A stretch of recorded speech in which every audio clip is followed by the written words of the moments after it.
Welcome to Hurrdat Sports Live. Philadelphia bump Martone and Barkey. Jarvis Lowe's scores!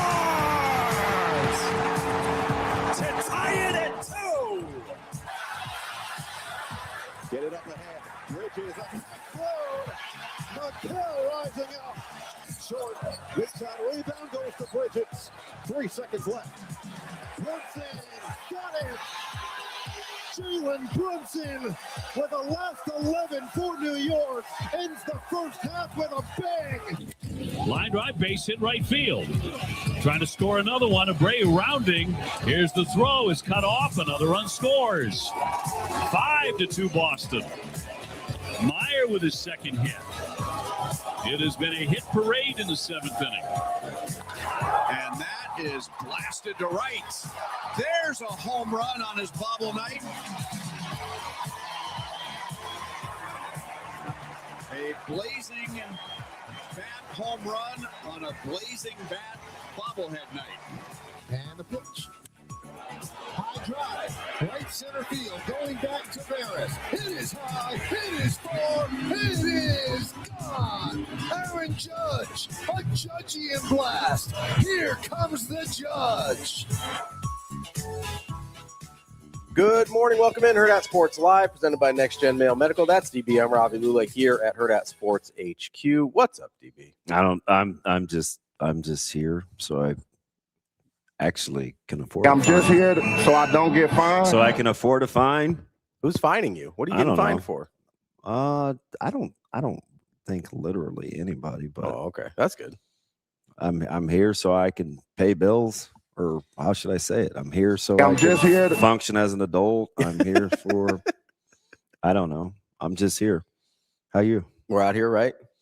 I mean, yeah, yeah. I'm doing okay. I need my guy Wemby to be a little more efficient offensively. Hey, it's fine. You know? He's a kid. No, I know it's early. He's a kid, and he's running into a team that plays really hard. And like, I'm glad you're back to sports. I'm always on sports. We were having a good start the last couple of days, and I just, like I told the guys, I'm not going to let you do these tirades anymore. All right, we're going to stay dialed. Like, he's all right. Well, I mean, fudge. We missed like 80% of the sports world yesterday. That's not true. We talked to Joel Lorenzi about hoops for an hour. Yeah, he's funny. No, I like Joel. Some of his takes aren't going to age well, I hope.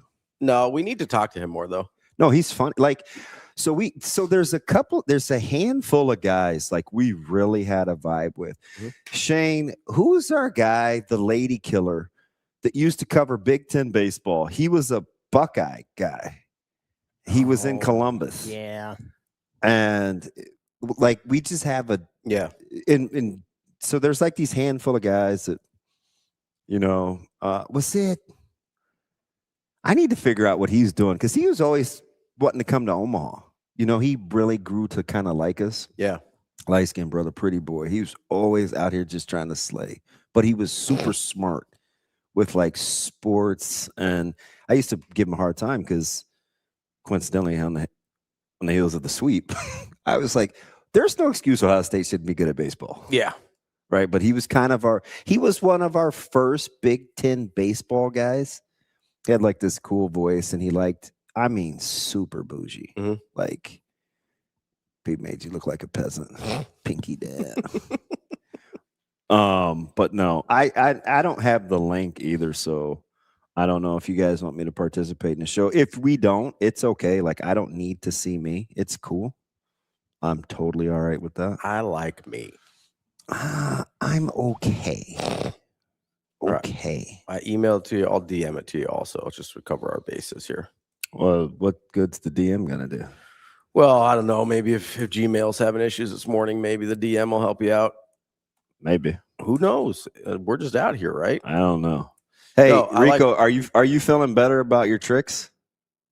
I was never feeling not good about them. Of course not. That's true. He was talking some kind of crazy yesterday. Hey, so do you like how the guy blew on Embiid's belly button and he doubled over like he took a knee to the flipping solar plexus? Well, that's what happens when you have an appendectomy like less than a full month ago. Okay.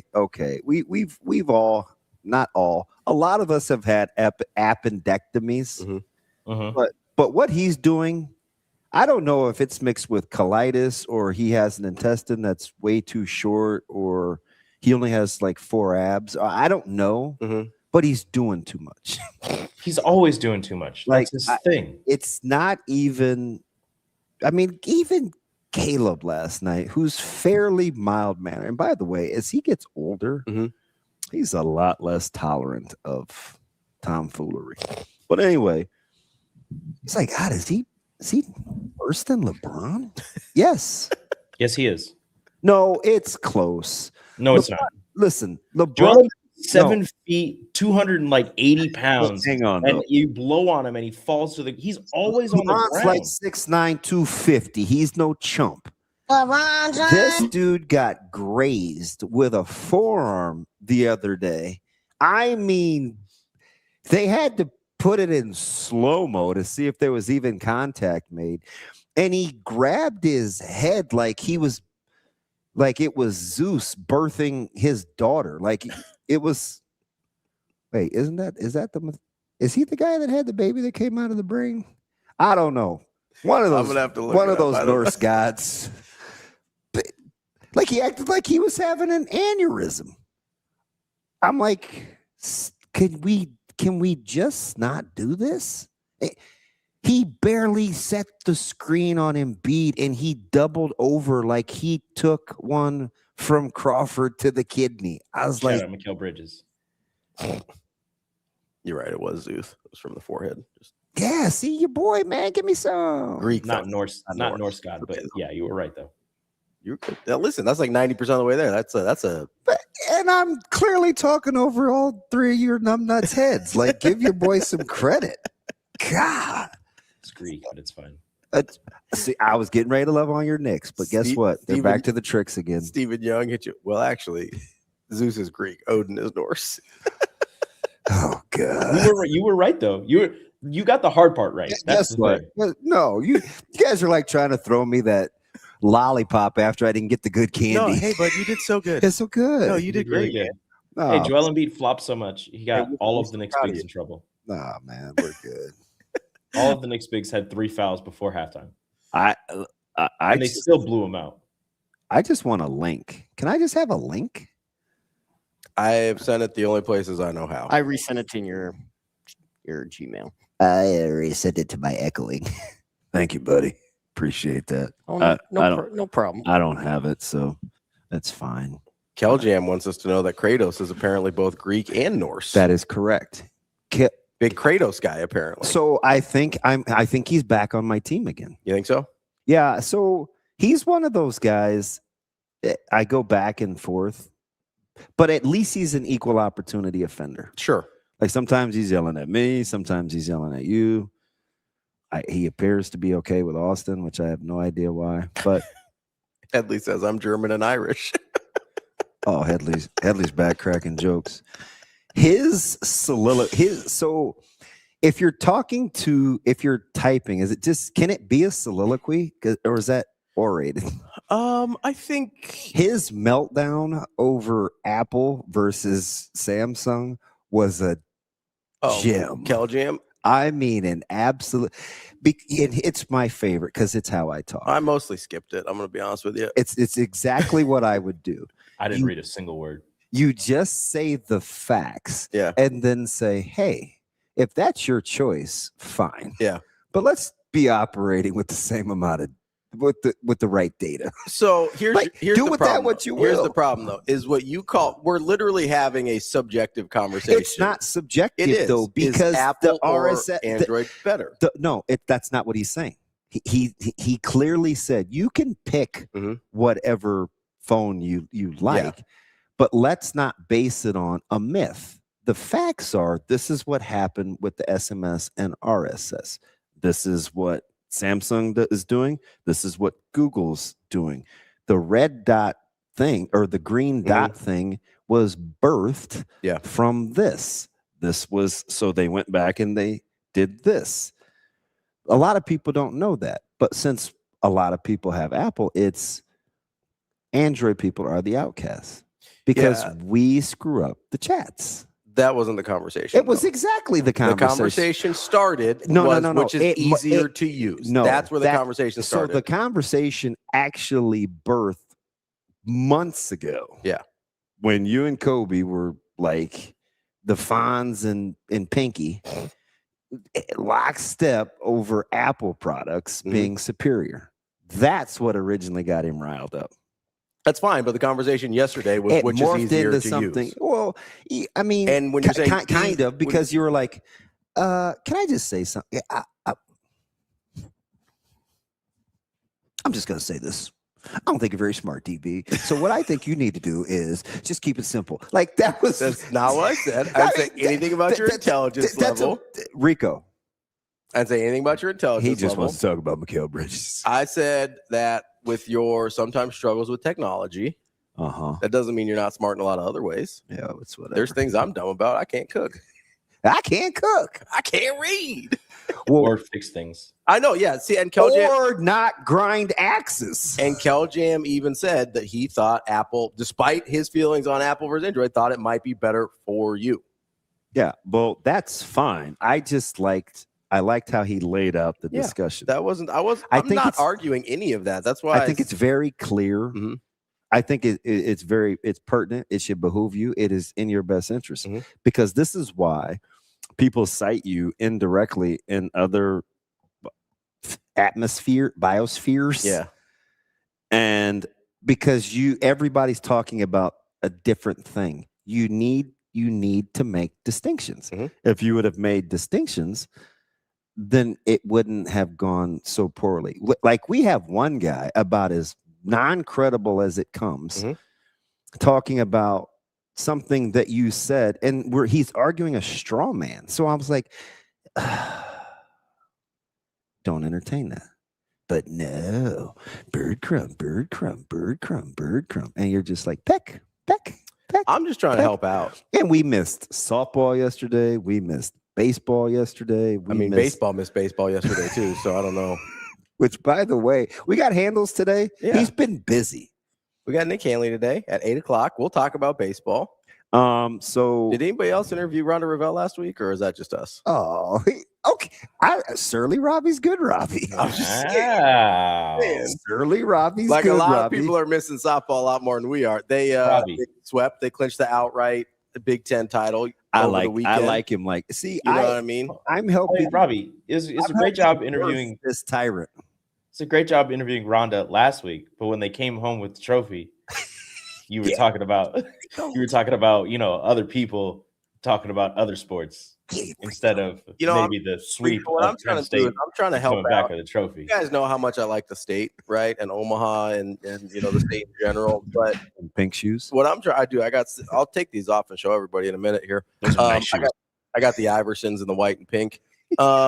So this is gonna be surly. What I'm just trying to help out because it seems like everybody else in the state, just judging by what's happened basically since the Rule interview, so about 3 weeks now, is that everybody else in the state's having a real hard time coming up with content. So I'm trying to help them by providing it for them because it's off season. There's a lot. Hey, what Rodney King say? Can we all just get along? Like not help. Sweet baby Jesus, help me. Oh wait, no, can we all just get along? Everybody love everybody. ELE. I have a damn link.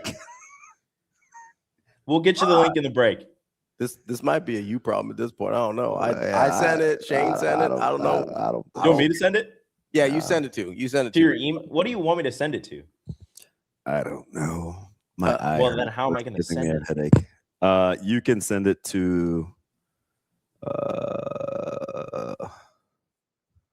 I don't really need it, to be honest. I'll DM it to you again. DMing doesn't do me any good. You want me to send it to you in Teams?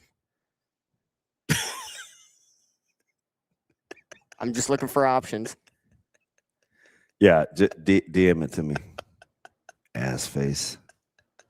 God. This is going to be a very. What did I do? It's going to be a very explosive show. What do you mean? It's fine if we all don't get along. I mean, shows have functioned for a long time without people getting along. Yeah, I sent it to your Hurrdat email. All right, that's cool. Famously, Mike and the Mad Dog didn't speak off air for years. Yeah. Did they answer the phone in the daytime? Oh, you didn't call me yesterday. Well, I just asked. Golly, man. Sometimes I feel like I'm at home. What was the comment? That I don't answer the phone during the daytime. It was a question. Did I answer the phone I answered over the weekend? And you said you didn't call me. That doesn't have anything to do with the question I asked. Well, you would have to call me in order for me to answer a phone call. Oh my God. Is that not correct? Sure. I'm gonna start over. We're gonna be all right. I'm gonna go back to liking Kale Jam again. Shake it off. You know, shake it off. Kobe. Do I need to start in the ASMR voice again? Did that help? I forgot what that stood for. Beat his ass. Was that live? Yeah, that was real. You remind me of the old lady on Family Guy. That was the voice. The lady with the curved nose. He does the pervert voice on Family Guy too. No, we don't need to get into that. He does. Herbert the pervert. Yeah, he does lots of voices. We don't need to. The voices are fun. I actually think Rico could be a voice actor. Like he does lots of different stuff. It's interesting. You keep saying that. He's talented. I got some popsicles for you in my basement. Absolutely not. Why don't you go down there and get them for yourself? Okay. See? Be reasonable. Rico having a conversation in his voice and then Shane answering on drops is actually kind of funny. You have a good time? I'm just trying to buy you some time to find that link, man. No, I'm cool. I don't. Okay. The show must go on. By the way, Juan wants to know if you can do impressions of us. Wait, is Juan back? Yeah, we got Juan T up in the. No, is he back in town? Juan, are you back in town? Oh, I don't know. So Juan is a poop expert. Really? Yeah. Like technically, yeah. Human, No, animal, animal. Okay. The poop is. I said I wanted. I said, dang, Juan, I need your job. He said, no, I handle a little too much fecal matter. I was like, oh, that's interesting. Do tell. Yeah, Juan has a good job. Plus, he's around aminals, which I would like to do.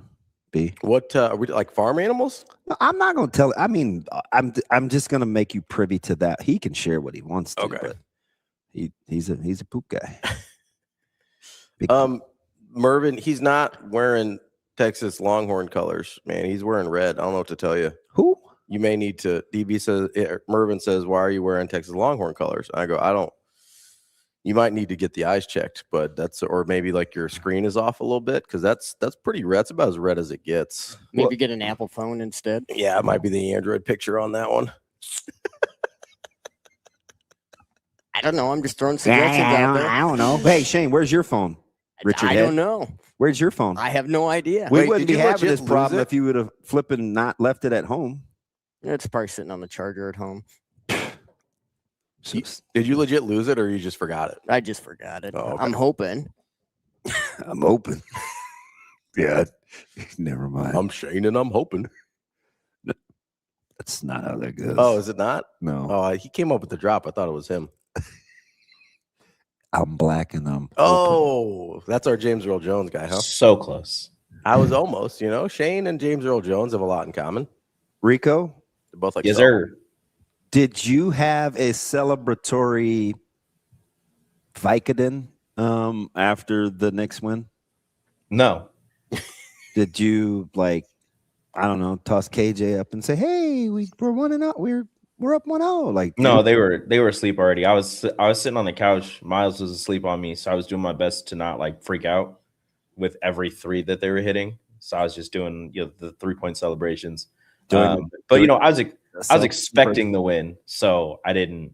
Yeah, I didn't freak out. You were supremely confident. Yeah. And even with people are saying, "Oh, the Knicks won't shoot like that again." It doesn't. The Knicks also won't have their two bigs in foul trouble and having to play Ariel Hook-Porty in the first quarter, and they won't have OG trying to not get in foul trouble also in every other game. So I think they'll be just fine. Huh? There was no fandom in that at all. That's pretty objective. No, that was different than yesterday when I'm talking to him and Joel over in the production room. And he's there, lobbing the bird. And they're just going off about, no, different Joel. and they're just going off about how our Joel. Yeah. And they're just going off about like, no, I mean, listen, you just got to get to the finals, and then maybe if you get the Spurs, I think if they get the Spurs, they got them. They got the Spurs, and I'm like, they can beat the Spurs. Easy, guys. Let's relax. They can beat the Spurs. OKC is a different beast. They can beat the Spurs though. But just so you want to know what he was celebrating last night, in the Discord, he goes, if y'all want to donate to the Alvarez Clary Child Fund, maybe we could shoot for a fourth. That's a quote from Rico. I didn't make People kept telling me to have. They were like, "Oh, are you having your 13th? Are you going to name your 13th kid Tyler Kolek?" I'm like, no. Wow. I mean, you might like. You do. He has a lot more kids than he actually does. Miles McBride is. I mean, is that much greater than Tyler Kolek? It was involuntary naming him after a Nick. We honestly didn't think about that. I don't. Just like the name Miles. Do you believe him that he accidentally named his child after a New York Knick? No, I don't either. But that it was supposed to be if they made the finals that we would. So then I just forgot about it. But we were like, wow, we really like the name Miles. Like we didn't even think about it. And they were like, oh, that also works. I mean, it's fine. That's fine. Headley says Rico must be in heat. The Knicks make the finals, I will be. Wait, so you were alive when they made it in '99, right? You were little. Yeah, but I wasn't sports conscious. Okay, gotcha. Huh. Interesting. It's a lot going on. So they have made it in my lifetime, but not in my memory of lifetime. Not just sports watching lifetime. Yeah. And you weren't a Knicks fan yet either, right? Because you didn't come from Mello. Yeah. All right. So in your Knicks fandom lifetime, you were over. Yes. I'm lots of negative emotions. How happy will you be if you make the finals but get swept? Whoa. I'm just like if it's OKC versus I'm just asking. Yeah. No, that makes sense. I'll be extremely happy, like, first game, but then once you get to that fourth one and you end up, I mean, it'll hurt, but it's like, hey, we were there. Probably never make it back. One of those things. Probably never make it back. I think we were there. And like I said, I'm gonna go. Like if they play OKC, like I'm going. I don't know how I'm gonna pay for the tickets or anything, but I'll stand outside the arena. I don't care. Just to be a part of it. I vibe with that. We might. That's like right now. It's OKC and Minnesota. Those are like because I'm not driving to San Antonio. It's actually not that far, but it's farther than OKC and Minneapolis. Correct. What is San Antonio, like 11? Probably got to be somewhere in there. 12 hours maybe. Yeah. San Antonio. What's not terrible, but Minneapolis is like 4, 3. Are you on crack? I've never driven to Minneapolis. I have no idea. That's 6 to Minneapolis.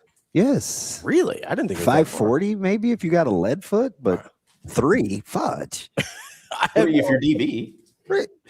Not even for me. I barely get to Kearney in 3. How close is San Antonio to Dallas? I don't know. I'm not a Google Maps guy, but I suppose I have a friend who lives in Dallas, so if it is San Antonio, I think stay with them, save some money on a hotel. Hours. You don't know. Well, I drove from San Antonio to Houston, and that's like 4, I think, because San Antonio's further west. Yeah, San Antonio's 824 miles. Yeah, you're 4 from Dallas, but that's not gonna work. That's yeah. You might as well go to North Platte and see Kobe. You could watch it with Kobe. No, it's 4 and some change. Me and Joel are going to drive together. Also, we said that if they win, we're going to the parade. I'm still trying to figure out an angle so that we haven't even got to the finals yet. My man's doesn't talking matter. I'm feeling good. Yeah, they have won their last 4 games. They've won their last 4 games by 135 points. Yeah, 3 of those were against the Hawks. Doesn't matter. It matters a little. 135. Well, there's a lot going on. Can you feel it? We're feeling good. I don't even know if that's real. Is that real? No, that's one of the drops. Husker P says, I guess 5 hours or more of driving is the limit on your fandom. Just cutting it right off it. That's right now. But if it actually is happening, I don't think there is a limit. I do think you drive to San Antonio. I probably would. I think you would. The tough one is, which is not going to happen if LA makes it. I have a friend who lives in LA, but like, there's no way I'm going to a game there because the tickets are going to be the second most expensive behind a ticket to Madison Square Garden for the finals. Like that's just going to be ridiculous. Yeah, I don't know. I appreciate the optimistic, projecting here. I booked some in 2021 was not a good Red Sox team. I booked some hotels in Boston just in case because they were up like 2-1 on the Rays. I think it was the Rays on the Astros. And I was like, listen, I got to have a place to stay just in case they make it. We're doing this. Yeah. And then they lost 3 consecutive games and I had to cancel those hotels. Hey, they made the Eastern Conference Finals last year. What? They did. Yeah, I know. Yeah. I was just trying to follow along with the story. And I was like, wait a minute. They didn't make. Oh, yeah. They went up 2-1 and I was like, yeah, okay. I was like, I knew the Astros were better, but I was like, hey, they got a shot here. Let's make some arrangements. Astros were a freaking menace. Yeah, and banging on trash cans. Listen, they were better. I don't like it is what like the trash cans are. They were better than the Red Sox. The Red Sox weren't very good here, but they got their booties kicked last night. No, it's like there's no kind of assume that's every night now. It's sort of just what we're doing. That was the Dodgers. There's nobody scary left in the way until you get to the West. So we're sitting pretty in New York. Wow. Let's go ahead and just chalking, huh, Rico? Yeah. All right. We're ready.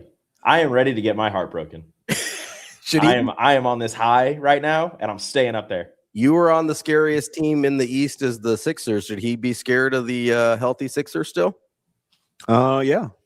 I mean, it's going to go 6. I think 6 is an appropriate number. Yeah, I just don't. Again, sure, you cannot trust. Try to send it to my Gmail again, whomever. You cannot trust Embiid's health, and he's miserable to watch. And I hope he stops faking at some point. But the Knicks aren't any sort of like, oh, they give me peace and comfort. You know what I mean? Like, I don't see that either. The way they're playing defense, it does. Well, like they're obviously not going to shoot like that in game 2, or like they're not going to shoot like that probably again in this series. But the way that they play defense, the way they force turnovers and run on the break, like that makes me feel good. It's like it's kind of like Nebraska's defense. Not exactly, but like just the way turning defense into offense, it makes me feel good. Is the quarterback hurt? What's up? Nothing. I didn't hear you. I see what you did there. It's unnecessary. Can you say that one more time? I asked out loud if you said that it's like Nebraska's defense, and I said, well, was the quarterback hurt? Because well, the Sixers quarterback was hurt. Yeah. No, I know. Yeah. You got Twitch? You okay, man? I'm sorry. What? You got a little Twitch? You like? you got a little crick in the neck. You got a little like? Do we need got a little shoulder cramp or something? We need to get that all worked out for you. You know what happens? The guy who's passing the ball, if he gets hurt a little bit, then all of a sudden you can't tackle. Do you know how uncomfortable that was for me yesterday? Because I typically want to support him, but I was like, this might be the most nonsensical thing I've ever heard. I couldn't help it. You could say it.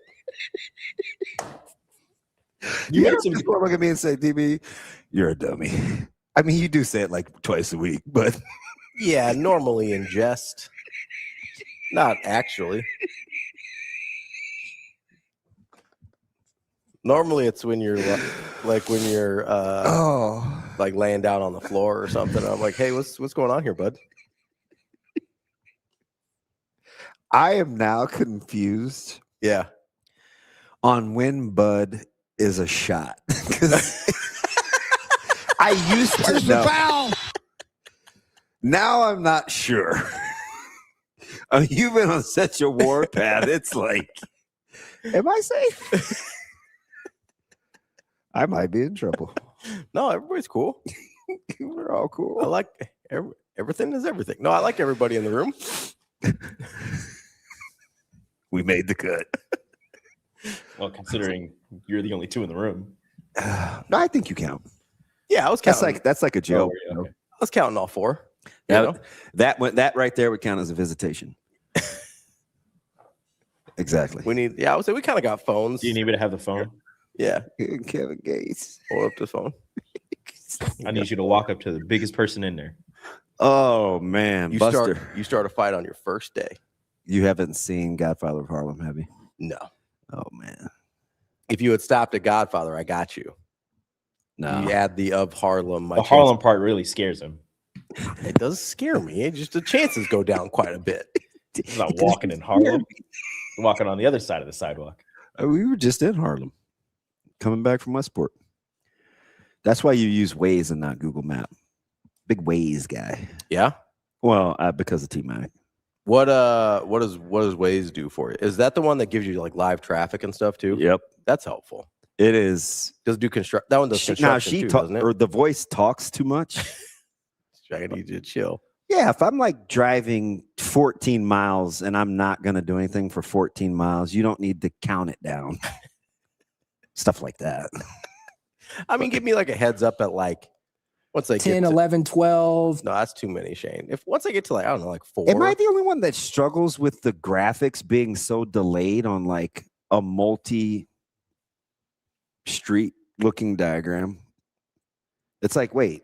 Oh, there's like a lag? Am I veering or am I getting off? Like, is this a bend on the interstate? We're talking like a bend or a turn? Yeah. Like, yeah, I get what you're saying.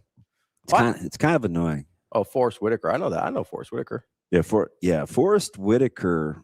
I told you a story about Forrest Whitaker, right? I'm a big Forrest Whitaker guy. He has, I don't know, it's in the millions of dollars of physical therapy equipment in his house just to function during the day with his physical ailments. Yeah. That's why he's very he's very selective with his acting roles because of the toll that it takes on him. Oh, I didn't know it was that. I didn't know it was that serious. Yeah. I just thought he had kind of I didn't know what it was. No, like permanent Bell's palsy. Oh, is that what it is? He got Bell's palsy? No, it's not that. It's more. It's more than that. That's crazy. It's also got your guy Vincent D'Onofrio. Oh yeah, he is a prick. He plays a bad guy. Really, I mean, a super bad guy. So that's one of those things where you ever not like somebody and they're just playing a character. Yeah, 100%. Yeah, like he questions whether I can still fanboy of him. He drops the N-bomb so many times in that series. It's tough. I'm like, God, I hate this guy. It's tough. But I love it. Then I go back and I watch Daredevil Born Again, and I'm like, oh, you're the goat. I was gonna say you like, but him he's a bad guy in that too. You like him as Fisk, though, don't you? Yeah. There's some of those roles where an actor has to drop some wordage, and you're just like, that must be so uncomfortable. I saw Eye for an Eye in high school, maybe, and I hated Kiefer Sutherland even as the president in 24. I'm like, not president. I didn't like him as Jack Bauer. Really? Yeah, he was like a rapist. Ugh. And I'm like, God, you drive me up the wall. Was he Lost Boys too? Maybe that sounds familiar. Yeah, like I'm just like, I don't like Kevin Bacon. I have a hard time liking Kevin Bacon. What Kevin Bacon do? Kevin Bacon gives me the creeps. I don't know why. He did like Tremors. No, that's not gonna be. But that's Kevin Bacon though. Right. Yeah. I know who Kevin Bacon is. I was asking what his He issue went with was. Tremors and not Footloose. That's funny. That's really, really funny. The best thing about it is like the quintessential Kevin Bacon movie is not Footloose. Tremors. It's not Footloose. Shane, it definitely is. If it's not Footloose, then what is it? Tremors. That's the obvious answer. I remember waking up with sci-fi on the TV, just waking up to Tremors, just randomly every once in a while when I was a kid. So the ones that I probably think of him most are Apollo 13. That's Tom Hanks. He's in that though too. He's one of the astronauts. I get that it's a Tom Hanks movie, but I think of Kevin Bacon in that movie also. I do not. And then he's very small. It's a bit part, but he's in A Few Good Men. I love that movie. He's the opposing lawyer. Yeah, but Footloose is his movie. We understand, like, Hollow Man's a better movie than that. Hollow Man is a better movie than Footloose? Yeah. Look and see what it's grossed, numbnuts. I don't care what it's grossed. Shane, normally, I'm going to defend you because producers stand together, but you're wrong on this one. That's a bad take. And I'm probably one of the few in this room that's actually seen Hollow Man. Both of them. Like even the remake I sat through, but which is much darker than the first one, even though, again, he taking people's bodies that don't belong to him. You need to knock that off, Kevin Bacon. Like, just chill. It's like it's not yours. Hollow Man has a 25% rating on Rotten Tomato. Is that I can't remember That's how it very goes. bad. Yeah, That's it's very not bad. a good movie. Yeah. This dude went to Tremors. Tremors is hilarious. That movie's solid. But you fast forwarded to A Few Good Men, which was like a good 15 years later. It's spun like 6 sequels. So never mind. It's all right. How many Footloose sequels are there? Is that what we're measuring quality by How now? do you make a sequel to Footloose? Now it's a town that only dances. You find another town that won't let you dance. He's a barnstormer to town that won't let you dance. He's the Savannah Bananas of dance. He's just going around. So aren't they? I have a question, Rico. Aren't the Savannah Bananas supposed to win more? I don't know. I don't think it's a Globetrotters thing. No, they're not. They just play. They're not like supposed to win. Because Texas is in their cheeks. They are. They hate. I don't. Calm down, Kevin Bacon.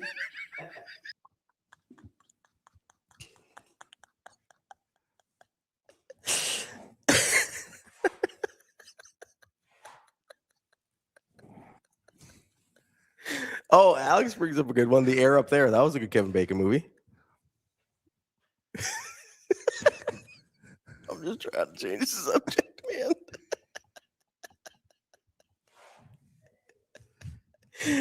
It's fine. Anyway, Texas.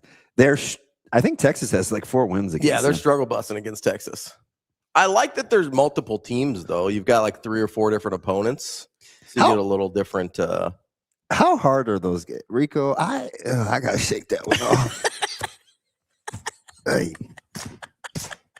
Just a real quick callback. All right. Start over. Okay. You mean start the show over? No, we don't have to go back that far. Okay. All right. This whole thing, I started out wanting to compliment Rico. If we go back to like 7:03, it was going to be a Knicks thing. He's like, I need a couple minutes to talk about the Knicks. Yeah. Oh, okay. He did say that before the show, and you're like, yeah, we got you. But he said, I got you. And then he just lamb straight to the slaughter. Oh, and I thought you were on vacation, Jimmy Neutron. He is. He's enjoying his favorite show. Dude sent a picture from his fiance that said, phone's on D&D for a while. Dude, you're swimming in like a kiddie pool. You're not even like his butterfly getting it in. I know. I was trying to like, what is this? He's like all the way out of the water. I guarantee he can touch the bottom of that pool. Just trying to figure out. He jumped up for that photo. I feel like I've been in that hotel. I feel like that looks like every hotel pool, like almost every hotel. No, I'm pool. serious. Like that specific hotel? Yes. I don't even know where he is. It's a Kansas. I don't want to. I mean, well, it's a big city. He could be anywhere. I think it's Kansas City. Neutron, are you in Kansas City? Oh, Phantom's back. What's up, crazy dude? Oh, yeah, he's been gone for a minute. My man is certifiable. I like all the nutty dudes. Austin is in Kansas City, but in the chat, it's not Austin. Brandon took over. Oh. He's just on his account? Yeah. I like Brandon too, though. Yeah, you're telling him how much of a Minnesota Vikings fan you are. Let's see, Madonna. Is that not accurate? Is that not the conversation that was had? I said, do you know I'm a closet Minnesota Vikings fan? I don't know about how big. Again, distinction. Big Kyler Murray guy. Big Kyler Murray guy. Little Minnesota Vikings guy. Kyler Murray is going to be sensational for the Vikings. Yeah, I mean, I think if anybody's going to be able to fix him, it's probably KOC. Fix him, he says. Guy's coming in with like an 88 QBR, and he's got to be fixed. Yep. Got to fix him.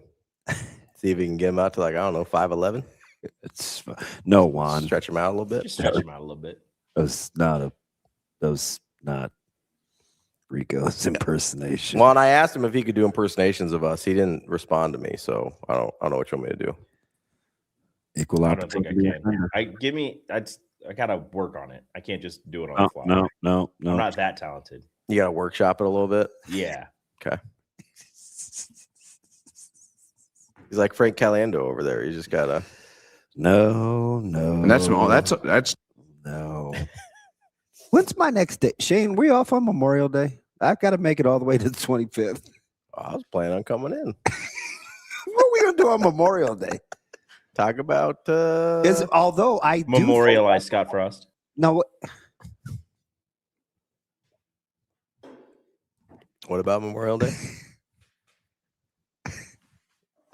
Memorial Day is a great baseball day. You know, we got that whole week off coming up in July. Major League Baseball. All gas, no brakes, baby. Let's go. Come on.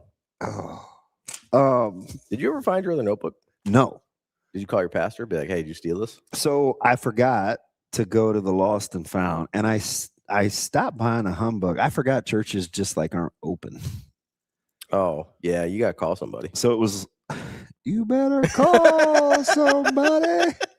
I'm not going to be like, hey, Pastor Weasel, do you have a Lost and Found? No, I'm going to find it, though. I'm telling you, I need that thing. Yeah, you got to call him up, see what's up. Oh, you didn't know? Your ass better call somebody. See, Juan needs us to be on the air that day. He's got the day off. He's begging us to be on the air. Isn't that college baseball selection day? Memorial Day? Maybe. I thought. Isn't it that Sunday? I also thought they did it on the Sunday, right? Yeah. Yeah, so we better be on. Got stuff to do. I'm not going to hang around. Stuff to talk about. Work on now, you can come by the house and we could chill or something. Not on Sunday. I mean, on Monday after. Yeah, I don't want to work. Why not? You can take the rest of the day off. You're done at 10. You got plenty of time left. No, there's prep and I have to pay attention and no. All right. No. Bring some 818. We'll sit outside. I said, hey, what's a lot up? less Hello. obstruction, a lot less things to, work around on my deck these days. That's true. How's that stuff just disappearing? You still got that Traeger? I double checked. I barely use it. It's fine. The Blackstone or the Traeger? Traeger. It's like an outdoor oven. Oh, I only put bad stuff in there like brats. Make sure you get market value for that one, Nothing that really needs smoke. Market value. My man, when it's not a Franklin and a guy is like breaking off bread, it's not enough. He's doing like tens. If you can use small denominations, it's not market value. Makes it feel like he got paid more when he's like counting out the. It's like Smokey and Friday. Hey, can you pay me in ones so it feels like I'm not getting just hammered here? I got a wad. It's all ones. Oh, so the show is on Monday itself. It actually is on Monday. It's okay. So it's at 11 a.m. on Monday, approximately. I kind of thought that. We should go live during the show. Ooh, for Selection Sunday? Yeah. Nebraska's still hosting, right? I don't know, man. They're down to 18 in the RPI. Yeah. Their composites are good. We'll see what Nick thinks. It's a bad look part of it's just a bad look. Getting broomed by Columbus? Yeah. Yeah. Like I'm just saying from like an optic standpoint, if you're on the and you border, only played relatively decent one game. What, Friday, basically? Saturday, yeah. I mean, they didn't hit for anything either day or any of the days. No, I know. Scott, that would be kind of weird unless I just ate at your place. Like I wouldn't cook on your Blackstone and then just be like, hey, I mean, by the time I got home, even though it's only like 30 houses, it's fine. Yeah.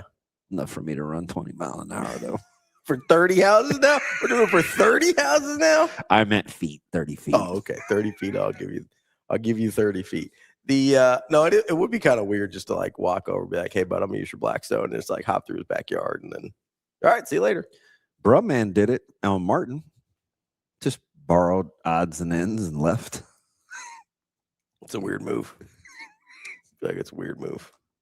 I don't think neighbors do that anymore. They better not be trying to borrow my stuff. If you cleaned it. Can I borrow some salt? Like, do people do that anymore? I mean, I would probably. What's the last time you borrowed something from your neighbor? Never. My neighbor gave me their grapes before they went on a cruise. Their grapes? Yeah, because they were like, they're just gonna go bad in our fridge, so you can take them. I'm not taking anybody's grapes. Oh my God, Rico. It's an old couple. That's cool. That's weird. You know they fondled the grapes, right? Stop. No, they didn't. You have to use the term fondled. Handled, like you guys need to grow the flip up. The chances. I can't say anything. No, you cannot say fingered. You 100% cannot. When you say fondled, that No. what? No. Robbie said it. No, I gotta know. How long have you known your neighbors? Since we've lived there, so kids, no kids. 5 years. Kids, no kids. No kids. Really old couple, like really old. Pets? One dog, Remy. What'd they give you the grapes in? In the container. Like the plastic bag? Not a bag, the plastic container. Like the clamshell container thing from the store? Yeah. Grapes don't come in that. Raspberries and cranberries. You can get them in that. You can get them At off Sam's Club. They do. Oh, so they were in bulk. Yeah, there's a lot of grapes. That's why they were like they're gonna go bad. Like I'm pretty sure those were like scooped out by the old people, or by, I don't know if they're still in the thing. Maybe you're okay. They're still on the vine. Branch. Thing. I mean, good on you. I just no. So this is where. Hey man, you want my leftover cherries? I gotta go.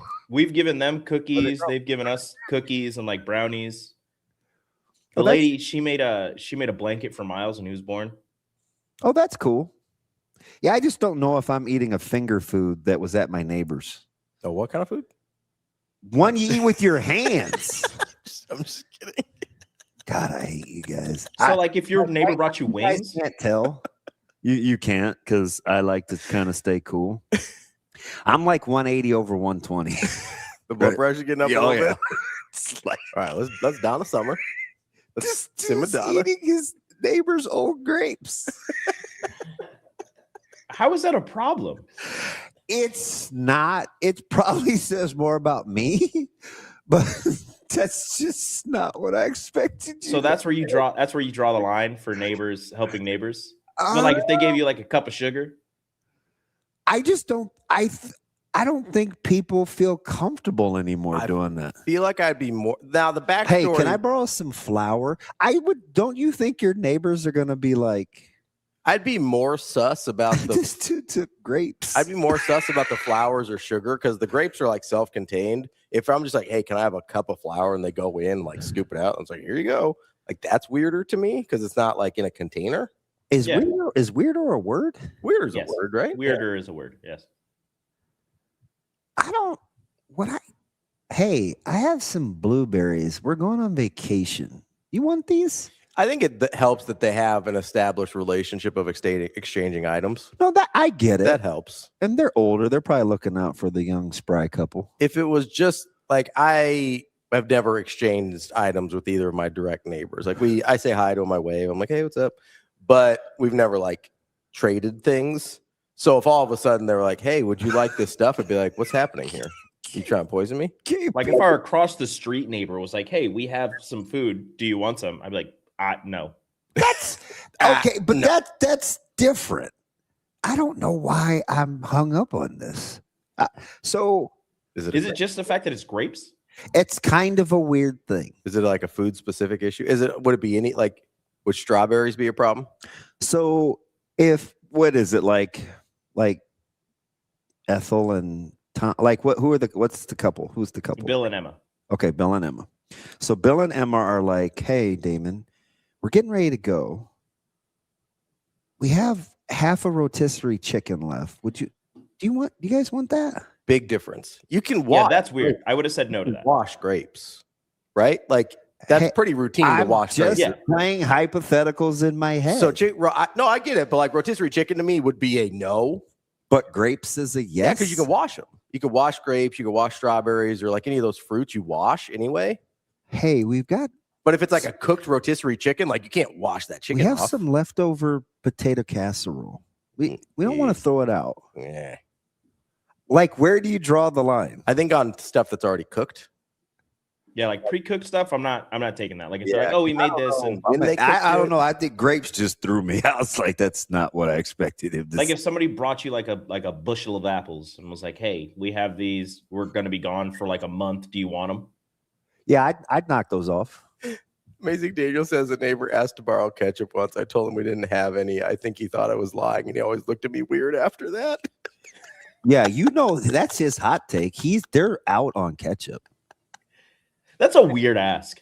It is like, hey man, you got any ketchup? No, it's not. I think it's weirder to ask than it is to just volunteer stuff. I could see you've got this fire plate of whatever you use ketchup with. I don't like it. So Zoe's got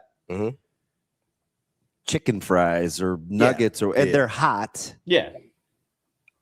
Like I could say, hey, I don't even know our neighbors' names. Damn. What did I borrow from Lupe?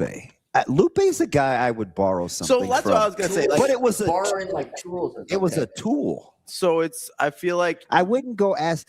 Lupe is like my guy, and I wouldn't even be like, hey, Lupe, I'm parched. Can I have some tequila? And that's like my dude. Yeah. Like he helped me change a tire. I feel like you'd take stuff from Scott or Lupe. Yeah. Like I don't know if you'd ask for stuff, but you'd take it if they brought you something. Yeah. If I saw probably. And it doesn't sound like you know Scott. I mean, you know him now, but there was a point where you know Scott that much better than Rico knows. Well, I had seen Scott a lot longer than I had seen Lupe. Lupe was just the first to speak. Yeah. And I don't know what made me speak to Scott, but it was just on a random morning. I was like, I got to stop honking at you guys without you knowing who this is. That is the funniest part of that whole That's thing. exactly the first thing that I said to him. I was like, hey, I'm not trying to be weird. I know I honk at you guys every day. I just want you to know I'm motivated by seeing you guys. Seeing you walk every day. And he didn't believe it was me. And he like, I was like, my dude. Boys ever since. Oh, Scott's cool. I like Scott. No, it's super good. Run into him a couple times. I got to say this. All right. So I went to Costco real quick. This is real quick. Okay. We got to get back to sports at some point. Well, we got Nick coming up next. We'll be all right. So I go in this, when you go to those big, what would you call those stores? The warehouse stores? Warehouse stores. Do you go the same direction most of the time? Mm-hmm. You go the same way. Yep. Suave? Do you go to warehouse stores? Yes. Okay. So I want you to keep that in mind because I hope that's what this was. Okay. So your boy comes in, he's by himself, he's got his cart, beep, scans it. Just need a couple things, right? So I always go left. Past the TVs, I go straight down the straightest straightaway. But I always go behind because the phone people are the next way down. Yeah. And I don't want to pass them. Because you don't want them to be like, hey, I don't want them to say anything. Okay. So I'm heading straight down the store, and my man's got a dolly and a little loader thing. And he looked dead at me. God's my witness yesterday, and he goes, hey, we moved the vodka. It's on the other end.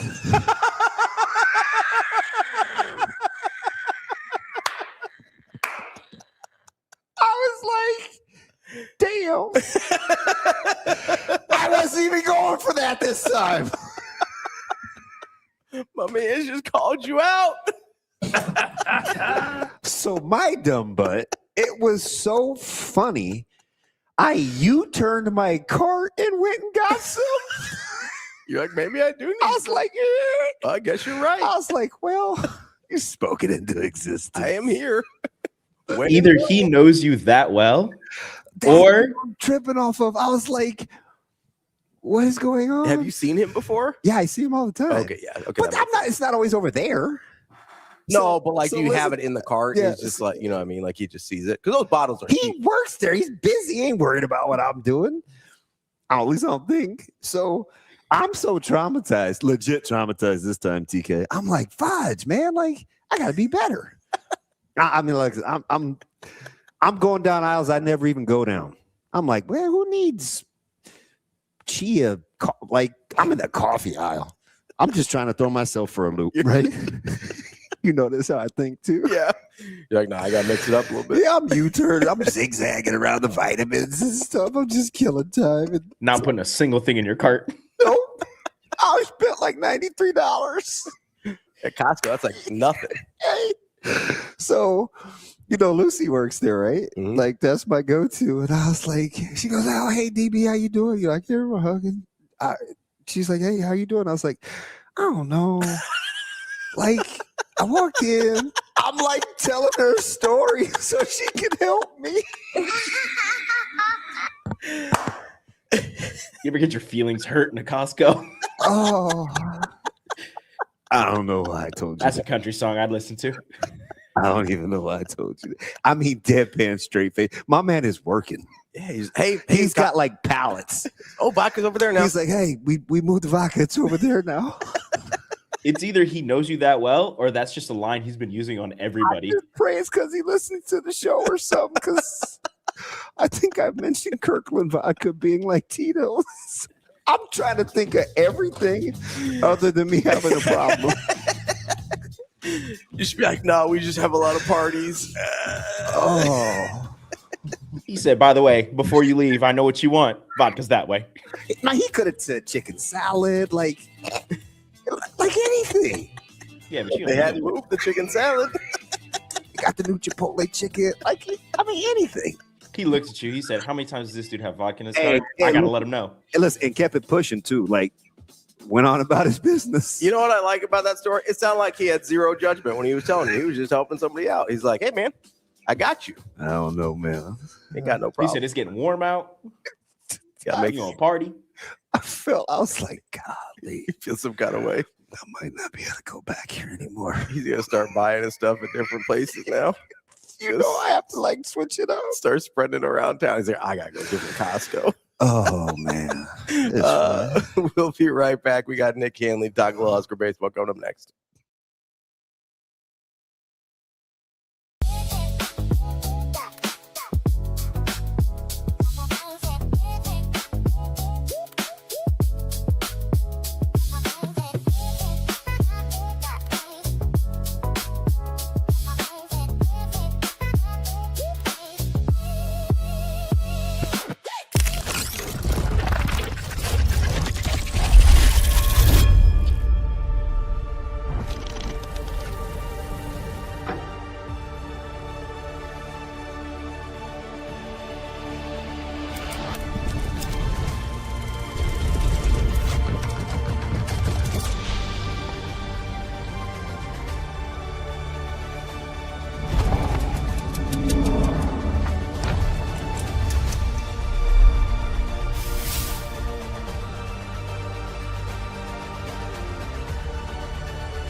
I've always said that physically and just like talent-wise, this group is better than any team in the league, or at least as good. And so I think it's obvious, like we've seen some ups and downs this year, but I think it's really just getting our head in the right place and finding our confidence with this group. And we've put so much internal work throughout the season, team meetings, lots of chats, like just seeing like what we need to do and be cohesive on the court. And I think we've seen that these last few weeks, just how we're peaking at the right time. And every single match, like throughout any point of the season, I always said that I think we can beat the team on the other side of the net, and I think we're especially feeling that going into the semis. I think you need leadership in literally any aspect of life, and I think luckily for us, we have a lot of great leaders on this team. I think me just being with the Supernovas for 3 years, going into a third championship, I can definitely take a part in that role, but we have so many incredible athletes that just take their own role in a leadership way as well.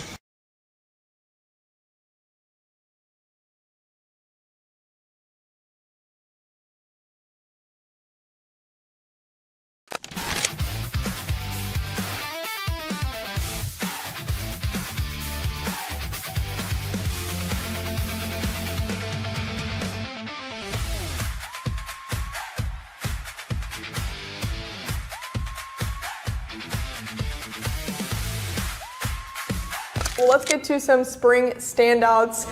Taking a look at the stats, Jacob, who were those players that really stood out to you? Yeah, Kind of a mix of returners, newcomers, players that we haven't seen a ton of. For the most part, like the stars, they were fine. Like Harper Murray, even she said, wasn't super thrilled with how she was playing early on, but nobody's worried about her. Nobody's worried about Andy Jackson. But kind of the stars of the spring, I would say. One, you have to start with Torreya Sigler. Yep.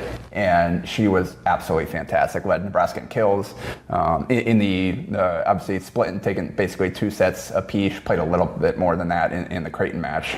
Played a little bit in that last set, but in the 3 matches, average 3.63 kills a set on 521 hitting.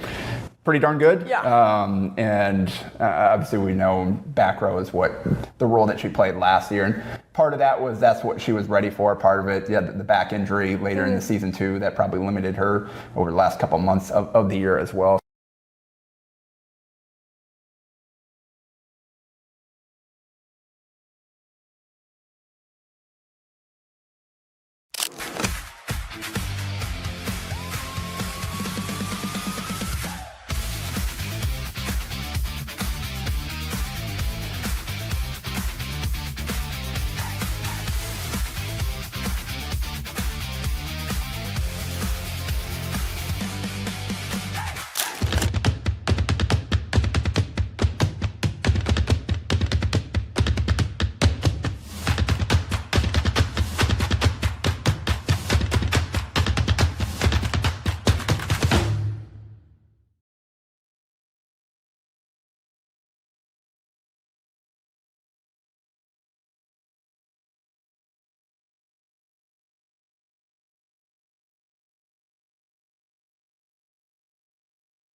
Welcome to Hurrdat Sports Live.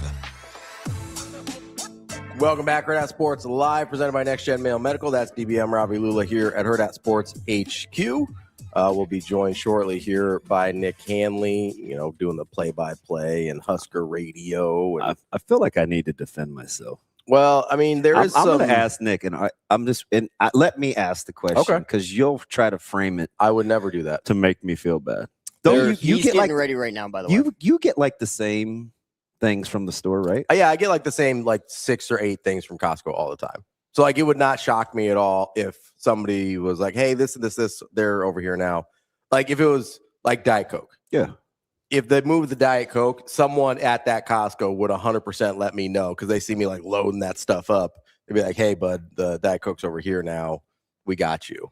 Or the Gator. I get a lot of Gatorade over there too. Just want to make sure that we're all on the same page. No, the chat's killing you a little bit. Yeah, I mostly Kobe. I don't even know why Mostly I told Kobe. that story except for it's funny. I just thought it was I was mortified. I'm gonna be honest. I feel like we have an obligation. Why? When something really funny happens to us, I feel like we almost have to share it. You know what I mean? We can't be holding out content. He was so casual. I was like, oh boy. But again, in my defense, I make these fruit fusions. So I put them in mason jars. So it takes a lot at a time. Yeah. For some reason, at some point, Natasha was using vodka to clean stuff. Yeah. Which I didn't know was a thing, but it's because I hate the smell of vinegar. Me too. And so she found an alternative to use because she doesn't always like using the sprays and stuff. Yeah. And so she started using vodka because she was being nice and being like, "Hey, I know he hates the smell. I'm not going to use that anymore." And so she went and got to the giant. So we go through a lot of vodka because she uses it to clean. It's not because her name's Natasha and we Nope. stereotype. Unrelated. Or Natalia. How about Nick? Let's talk to Nick. One of those other ones with the end name, Nick aka Handley, Nick, doing the play-by-play for Husker baseball. Nick, how are we doing this morning? Good. What the hell are you guys talking about? Super voice. Listen, I need some help here. So maybe in more ways than one. If you ask the Costco guy, I just want to get his. Okay, so Nick, I shop at some warehouse stores. Okay. As do I. Okay. So at said warehouse stores, do you get mostly the same things? Yes. Do you walk kind of in the same general vicinity when you're shopping? Like you take the same route? Yes, because I'm not going to Costco without a game plan. Okay. Because you get lost. You spend hours there and then it gets overwhelming. So I know exactly where I'm going. I know what I want. I'm a repeat customer of said product or products. And yeah, I mean, guys have gotten lost there. They have not been heard from again. One time I spent 2 hours at a Buc-ee's in Texas and I was embarrassed. So yesterday, Nick, I was I was shopping, and so there was a worker there, and he had a loader, and he had a bunch of boxes. So he's basically working, and I know him. I see him, and he always says hello and stuff. And so he's like doing his little thing, and he goes, "Hey, we moved the vodka. We put it on the other end down there."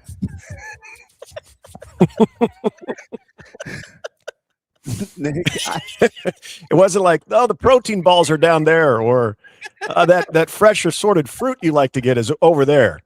That double warehouse size handle of vodka, we went from north to south. Good for you. Oh, jeez. Hey, when they know you, right? I was looking for a little assurance. Did you stop for a moment and just say, maybe I need to broaden my range of items that I get at said warehouse? Just the opposite. Oh, okay. You're like, no, I'm good. They know me. It's like when you go to a restaurant or you go to a bar and they know exactly what you're going to order, whether it's a favorite on the menu or your beverage of choice. They know you. So good for you. You go to a warehouse where they see thousands of people every day and they know the item of your choice. It doesn't matter what item it is. Good for you. Man, again, in my defense, it may seem like I get a lot, but I do fruit fusions, and I put them in big mason jars. Mm-hmm. So he's like, I feel like you're being sarcastic. So where does the vodka come in? It fills the jar. Oh, okay. Okay. It fills the jar a lot at a time. So Right, but at some point you're still drinking said vodka, right? Yeah, but it takes a couple of weeks at a time. Sometimes that fusion needs an extra star. I get you. It's a Friday. I get it. All right, Nick. Or Wednesday. Wow. Okay. You were supposed to help me. That didn't go the way I thought. Oh, okay. I'm sorry. It's all right. So I feel partly responsible. I'm not a big jinx guy, but we talked last week, and I was like, hey, short of just wetting the bed, like Nebraska's firmly locked in, right? Like this is a host team. We're going to avoid going to Lawrence and being a 2 or something debacle. And then Columbus happened. Yeah. What did happen in your opinion? I'm going to say the same thing, though. I was talking to somebody on Friday, and I said, hey, everyone's talking about winning these series, and you could become a regional host. Like, you feel like you're in the driver's seat. Like you said, as long as you avoid just a major stubbing of the toe. And I don't think anybody saw a sweep to Ohio State. And I said, what if let's dream the biggest dream. Let's say they win out. Let's say they sweep all those games. Are we now talking about Nebraska as a national seed? So I'm part of that problem on Friday when it comes to jinxes. But guys, this is I understand the reaction everyone had, because the offense was stagnant. I mean, you're looking at 5 runs and 13 hits in a 3-game stretch. They do that. Hell, we've seen them do that in a 5-inning stretch. Yeah. And so that didn't make a lot of sense. Sunday, they were just barreling up baseballs right into the mid, so Sunday had a little bit of bad luck, but guys, let's face it, this team has had some good luck. Okay. In their they've had 2 10 plus game winning streaks. They've had some luck. They've had some things bounce their way. I just think this was a weekend where, and it does start with that inability on Saturday and Sunday, especially to get length out of your starters. I thought Carson was great as a Friday night guy. He looked the part.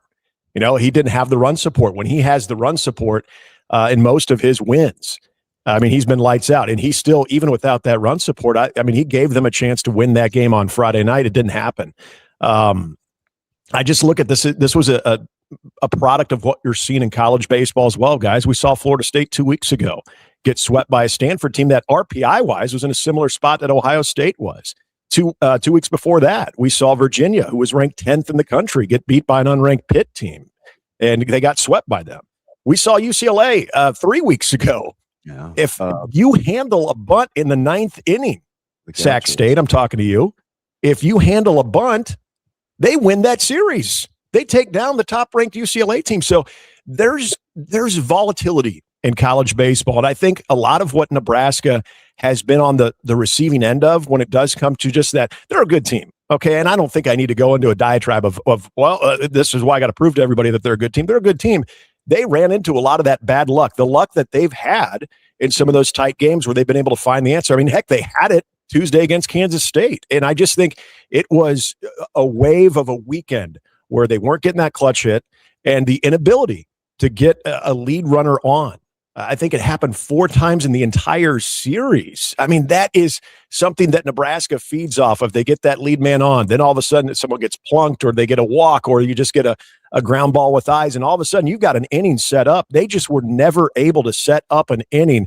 And there's also this, and you guys have both been in athletics, you're former athletes, you've coached, you know how this goes.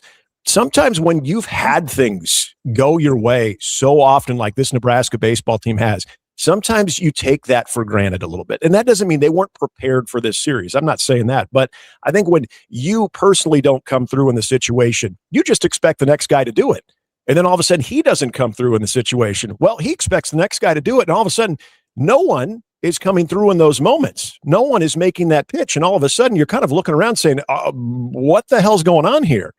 It just, I think a culmination of a lot of those factors is how I see it, because I don't think that all of a sudden, wow, we got to reevaluate this team and say they're a bad baseball team or they're a lucky team. I just think that they were the most recent example of what we're seeing a lot in college baseball with top 25 teams. Yeah, it's interesting too, because with Coach Bolt's personality, it's probably gonna eat at him. We know that, especially over a 3-game set. But what you just talked about, there's perspective too, especially with where you are in the season, with most of the regular season in the rear view. How delicate do you think he would treat? Hey, listen, it's baseball. We've been on a heater. This was due versus, okay, there's some things we got to address.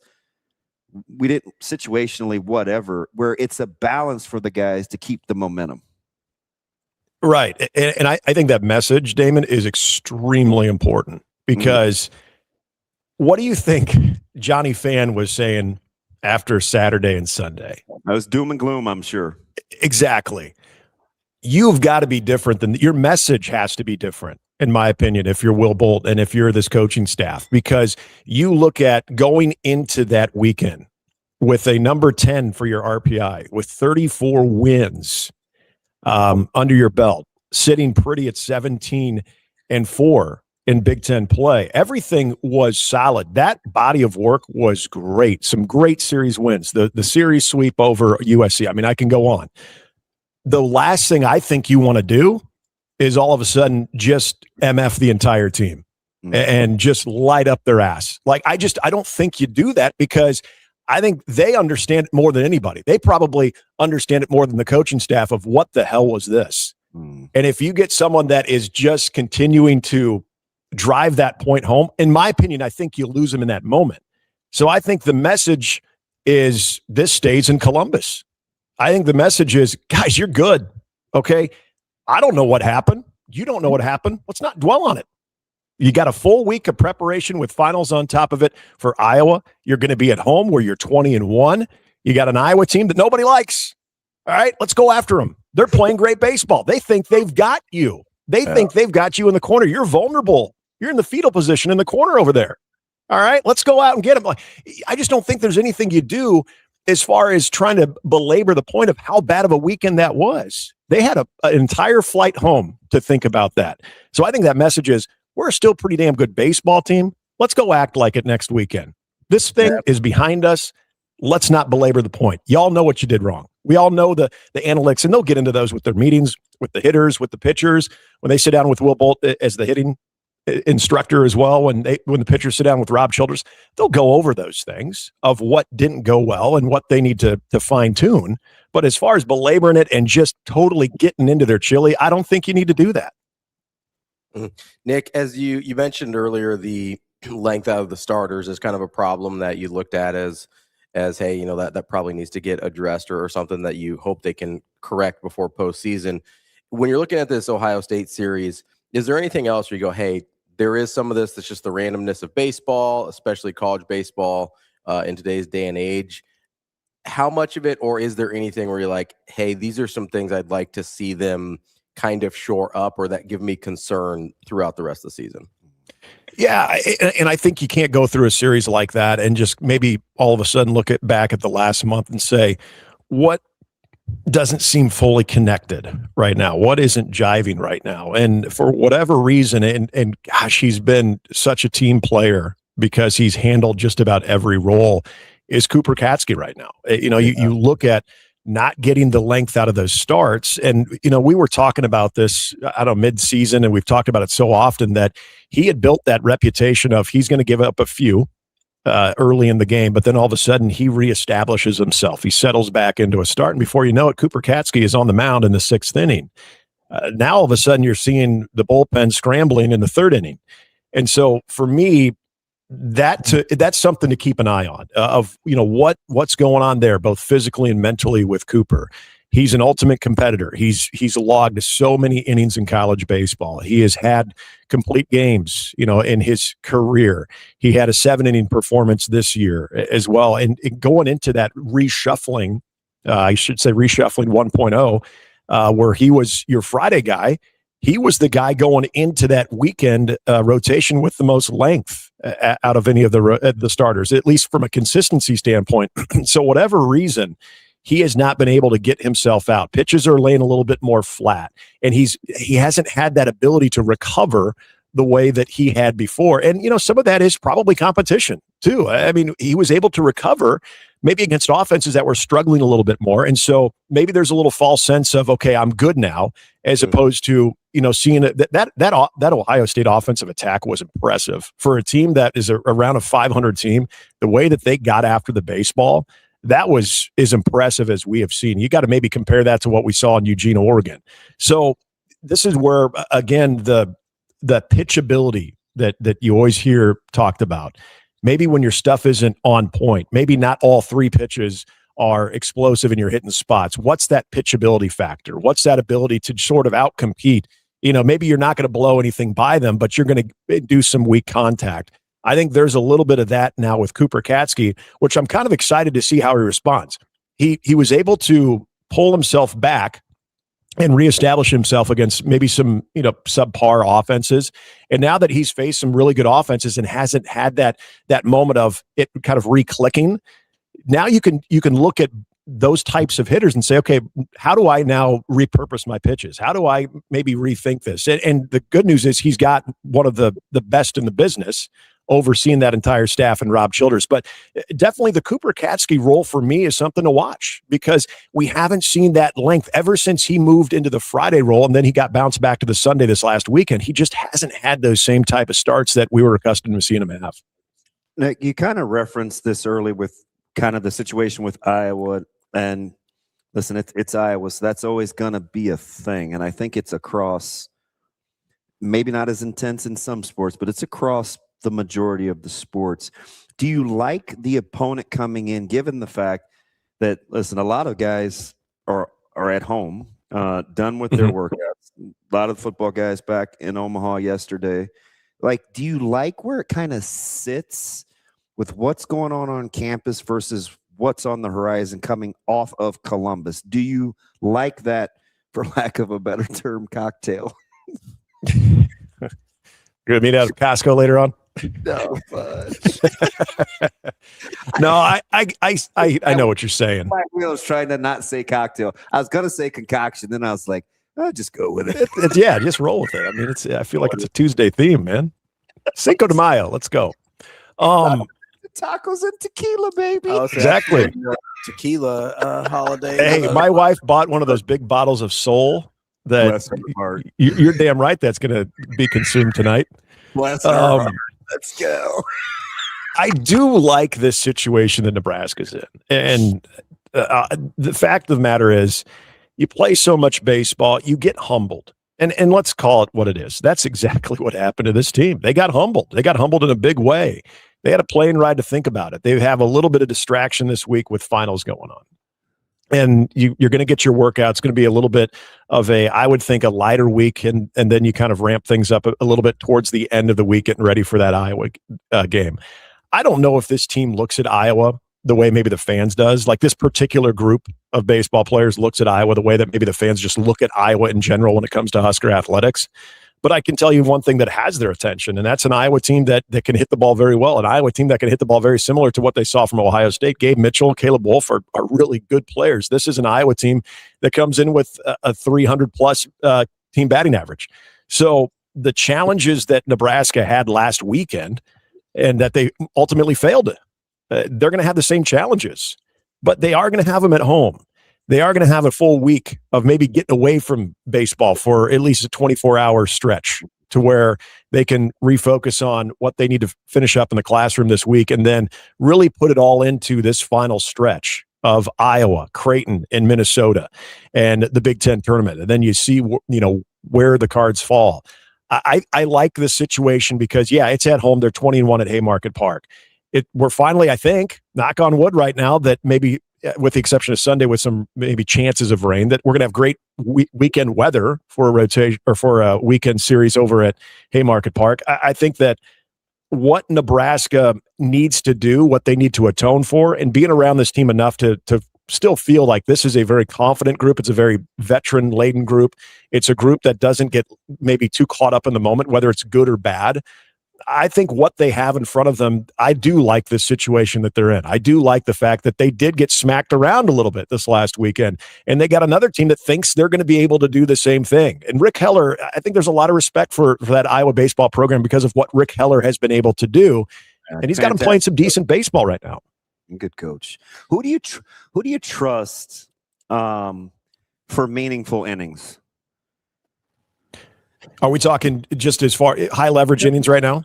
Yeah, because I think they're going to see more high leverage situations if we're talking high leverage. I know, and again, it was kind of a sorted mix this last weekend where, I mean, even Jay Sean is giving up the long ball, and he doesn't do that a whole heck of a lot.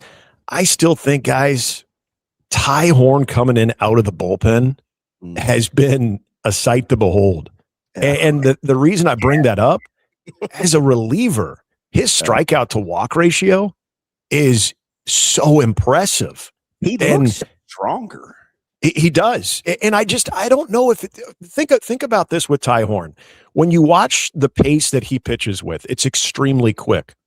And so I think there's a little bit of something from a mentality of the less you have to think, prepare, go through that long pregame routine as a starter, that you're just able to maybe kind of get it and go. All right. You get the call to the bullpen. You begin a very, very quick warm-up period. Then you're on the bump. You're throwing your bullpen pitches, and then you're called into the game. There's very little time to think and overly process stuff. And I think for some athletes, that's just a good thing, where they don't want to have any lag time. They don't want to have any lull in their routine.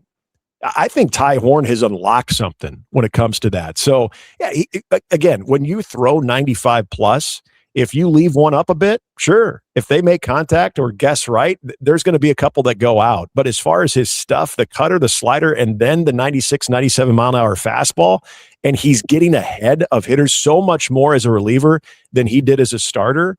He's another guy that if he had to come in early in a game and really bridge 4, even 5 innings of solid, almost unhittable baseball, he'd be the guy that I still put a lot of confidence into. I still think Jayshon is one of those guys, again, as a closer, he can give you length. He can go 3 innings if he has to.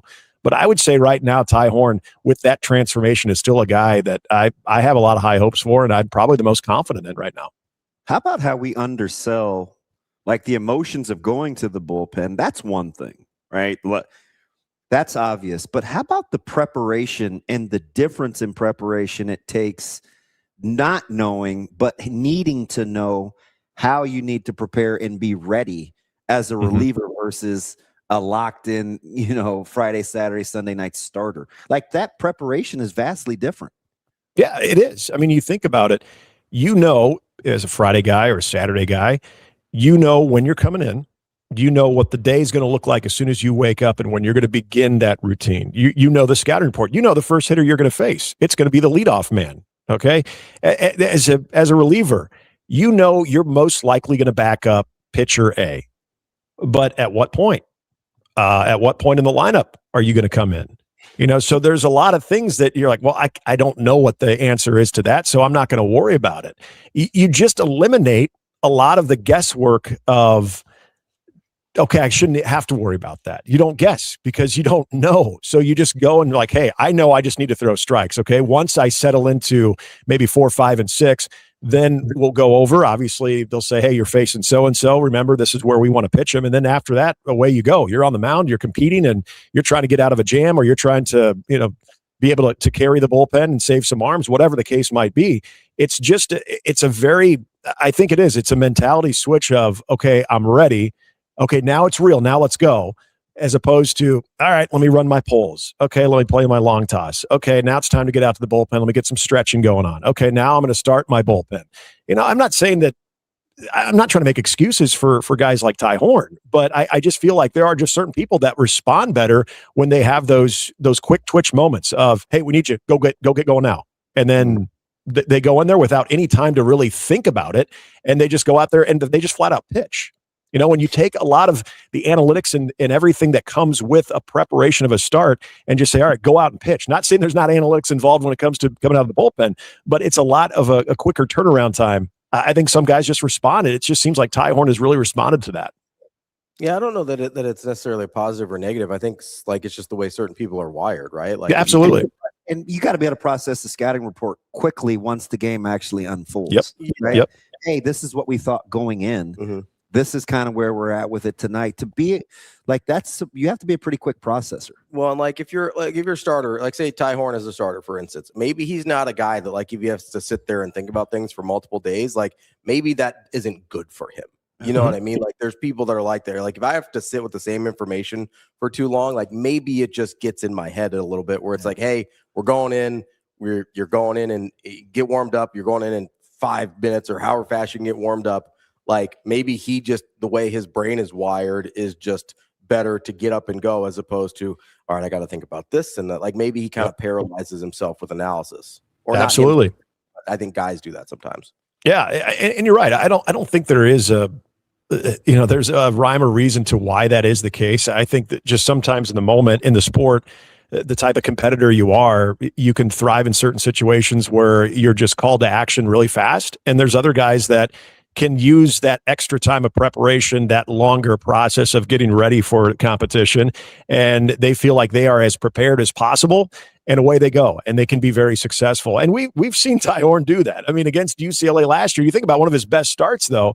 I mean, there was a quicker turnaround because he did have a rough outing against that Michigan State team, the game that Nebraska came back and won in the Big Ten tournament. But he had an idea that if they made the championship game, that he was probably going to be the most fresh arm, and he didn't throw as many pitches as he would have liked against Michigan State.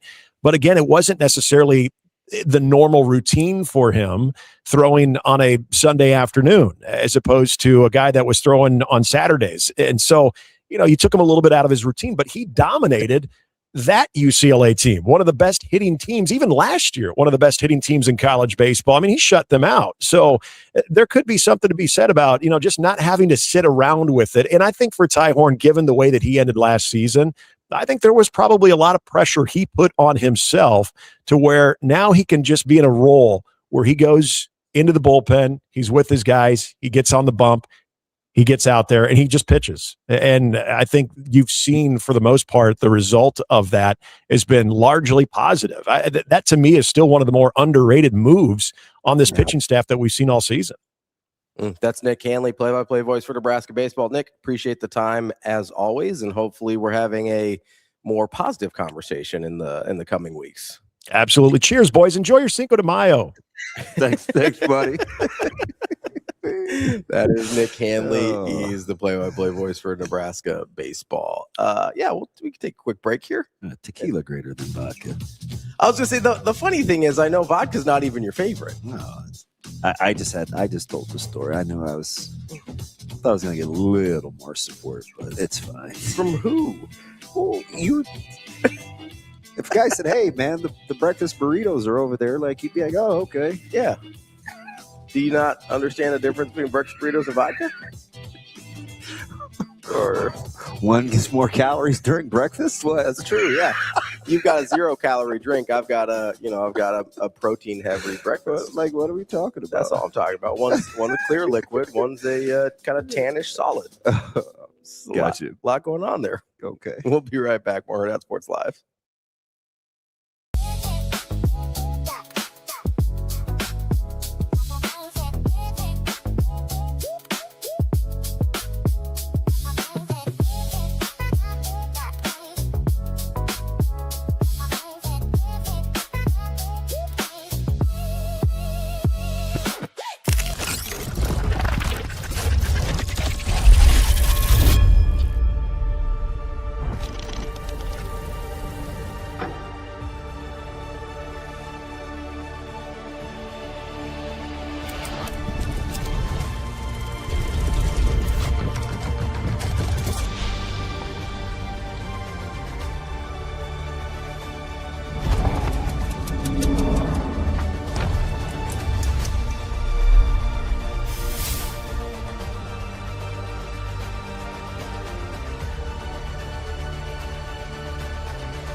I've always said that physically and just like talent-wise, this group is better than any team in the league, or at least as good. And so I think it's obvious, like we've seen some ups and downs this year, but I think it's really just getting our head in the right place and finding our confidence with this group. And we've put so much internal work throughout the season, team meetings, lots of chats, like just seeing like what we need to do and be cohesive on the court. And I think we've seen that these last few weeks, just how we're peaking at the right time. And every single match, like throughout any point of the season, I always said that I think we can beat the team on the other side of the net, and I think we're especially feeling that going into the semis. I think you need leadership in literally any aspect of life, and I think luckily for us, we have a lot of great leaders on this team. I think me just being with the Supernovas for 3 years, going into a third championship, I can definitely take a part in that role, but we have so many incredible athletes that just take their own role in a leadership way as well.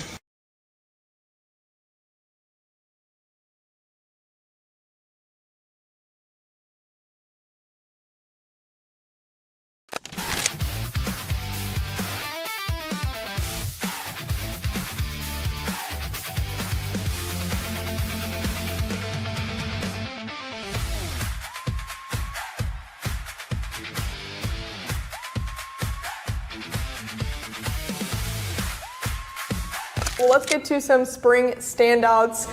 Taking a look at the stats, Jacob, who were those players that really stood out to you? Yeah, kind of a mix of returners, newcomers, players that we haven't seen a ton of. For the most part, like the stars, they were fine. Like Harper Murray, even she said, wasn't super thrilled with how she was playing early on, but nobody's worried about her. Nobody's worried about Andy Jackson. But kind of the stars of the spring, I would say. One, you have to start with Torreya Sigler. Yep. And she was absolutely fantastic. Led Nebraska in kills.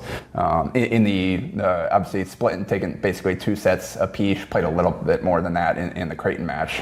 Played a little bit in that last set, but in the 3 matches, average 3.63 kills a set on .521 hitting. pretty darn good. Yeah. And obviously we know back row is what the role that she played last year. And part of that was that's what she was ready for. Part of it, the back injury later in the season too, that probably limited her over the last couple months of the year as well.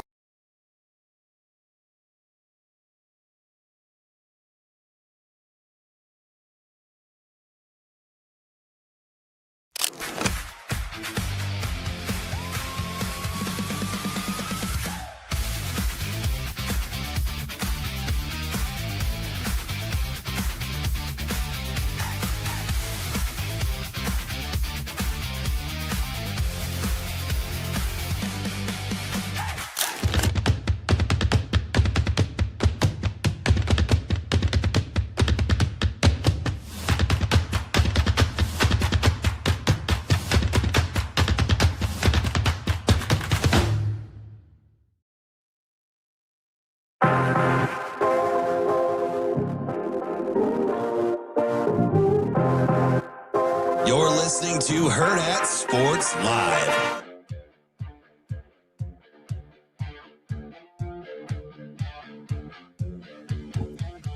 Welcome back, Hurrdat Sports Live. That's DB. I'm Ravi Lulla here at Hurrdat Sports HQ, reminding you call our friends over at Next Gen Male Medical 402-614-9700, or go check them out on the web, nextgenmmc.com. You can schedule appointments right there on the website, see what kind of services they have, or you can just call them, talk to them. You know, DB likes to just stop in and like have these little conversations with people. It's not true. Usually I just have issues we're trying to fix. He's just trying to loiter most of the time because he likes them. It's not. It is a fun place. I do like them. They make it pretty comfortable, so that's cool. It's a comfortable place to hang out, but they can help you no matter if you've, trying to lose a little weight like me, trying to get a little, hopping fences so you can borrow things for your neighbors like DB. Whatever you need, they got you covered. Peptides, GLP-1s, testosterone, whatever it is, they've got you. Give them a call, 402-614-9700. It's Next Gen Male Medical. Speaking of calls, yeah, somebody got a call yesterday, a little offer from Nebraska. Oh, my God. Mo Peasy. Yeah, Mo Purify. Guy that so the first time I talked to you about Mo Purify was almost exactly 2 years ago. I know. After 7-on-7s. Yeah. Oh, you're talking about his route. Yeah. And I was like, hey, I like him. Yeah. I like him a lot. What's his deal? Yeah. And you're like, oh, that's Mo Purify's kid. And I was like, A, I feel very old. Don't like that. Yeah. B, he's really good at football. He's really good. And this is hard, but not hard. I think the thing for me about him is his perseverance. Like, he's a super kid. He wakes up with a super word quota, doesn't talk. He's really low maintenance. He's a great lifter. And he just works. And I think for him, he came in with such high expectations. We had a really good receiving core, his first year, pretty good last year. And he had a couple of offers on the table. And about 3 or 4 games in, I remember he had like 6 coaches on the sidelines when we played Bellevue West and just didn't play well. Yeah. And didn't really complain. Coach Slamanji had to have some really, really tough conversations with him about offers being rescinded. Like they were pulling him off the table. Yeah. And for him, he just went to work. Yeah. I kept working. He never misses practice. And so, as you saw by the end of the season, like, he was the guy that everybody thought he was. And so the backstory to that is, Nebraska asked about him last year, and they followed him early this year, came to watch him, and they were like, okay, like we're going to monitor it. And to their credit, that was probably October, maybe. Okay. So it was a minute ago. Yeah. And I didn't really hear from him. So it's not like I'm going to say, hey, where are we at? Yeah, you're not like following up. No. Yeah. Because part of it is I don't my dad always told me don't ask questions you don't want to know the answer to. Sure. And if he hasn't heard from him since October, like I wasn't gonna probably kind of wanna like know. asking about, hey, how's such and such mom, right? Like, Yeah. I'm gonna keep it moving. And so a couple of the coaches reached out day before yesterday and were sending me the track times, asking me about the comps, right? Hey, this and this time, he's jumping this. Is a really good long jumper? Well, yeah, he just went 24 and 7, I think, the other day. Actually, Hurrdat was out there, I think. Yeah, that's where I saw it. Was on our channels. And so they revisited it. And the time, he's just really explosive. You know, he's fast. Long. He's super long. He's a really good route runner. And they wanted to pull the trigger. Yeah. And he said yes immediately, and talked to him yesterday afternoon early. This was probably, I think whenever I told you, probably 12, 15 maybe. Yeah, early whenever it was. And he's taking finals, so he's done with school. He's like, hey, my bad, I missed your call. And I was like, hey, I just want to know where you're at just in case, right? This is kind of what I'm hearing. And he's like, yeah, I'd be all in. And so when I called back, or he called me back, and there was just this awkward silence. And I was like, if I could have reached through the phone to hug him, like I would have, just because of all. I mean, he did it, as Coach Samanji said last night we had a meeting with guys that are coming in that haven't been at Westside, because you have to lay that groundwork. Yeah. We had to add that meeting. And he talked about him as an example, used him, and he said, he's just a kid that did it the right way. And did it the hard way. Extremely hard. Yeah. And he was so patient. Like, you just don't know, right? You're truly rolling the dice. Yeah. Right? Like, and I asked him, I said, hey, what do you want to do about school? And he says, I'm not sure yet. He just where are we at? I mean, we're in May. It's May. Yeah, we're up against it. And he's a senior. Yeah. And somebody just asked me about him in the chat. Was it a week ago? I think so. Or maybe it was this. No, how many days we've done this? It's only Tuesday. So it was last week. Yeah. Somebody asked me about him in the chat, and I would go, well, he's a senior. Yeah, kind of random. It was a weird. Yeah, I don't know who up. it was. I don't. Was it Captain? Maybe, I don't remember. Might have been, because I did tell him that Nebraska was coming, but he won't need a babysitter. Super gifted. He's been through some tough times. So that's probably, this is weird, but that's probably my favorite. No, that's not weird. Because he knows how to go to work. And it's always like, this is a sneaky superpower where he you don't have to attaboy him and, hey, you good? Hey, keep at it. He doesn't. Come on, bud, you can do it. I mean, he's as low maintenance for a really good player as I've been around. It kind of reminds me of a couple things. You said something there about him being a good lifter. And like, I think that, especially at skill positions, I feel like that tells you a lot. Yeah. Guys that are good lifters. I'd tell him in the sun, I'd walk up behind him because he likes routine. He sits in the same place in the weight room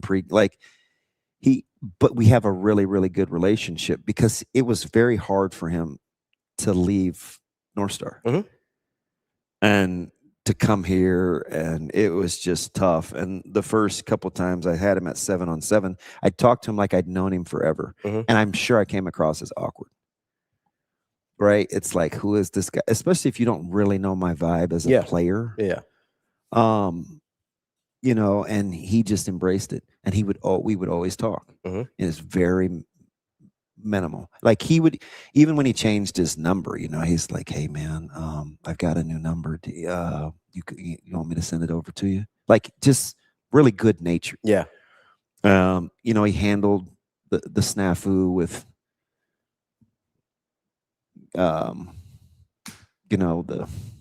the other player in the recruiting, like, okay, handled that like a pro. Didn't bellyache about it. Which, by the way, they're going to be teammates, so that's going to be interesting. Yeah, that'll be fun. And I need to we have to talk about that off air. So it's cool. Like, he sounds a little bit like Caleb in his demeanor. They're very, very so coincidentally, yeah, so Donovan and Caleb caught news early in the day. Yeah. And I don't know how, because in typical Mo fashion, Didn't tell anybody. He didn't post it. No, he didn't.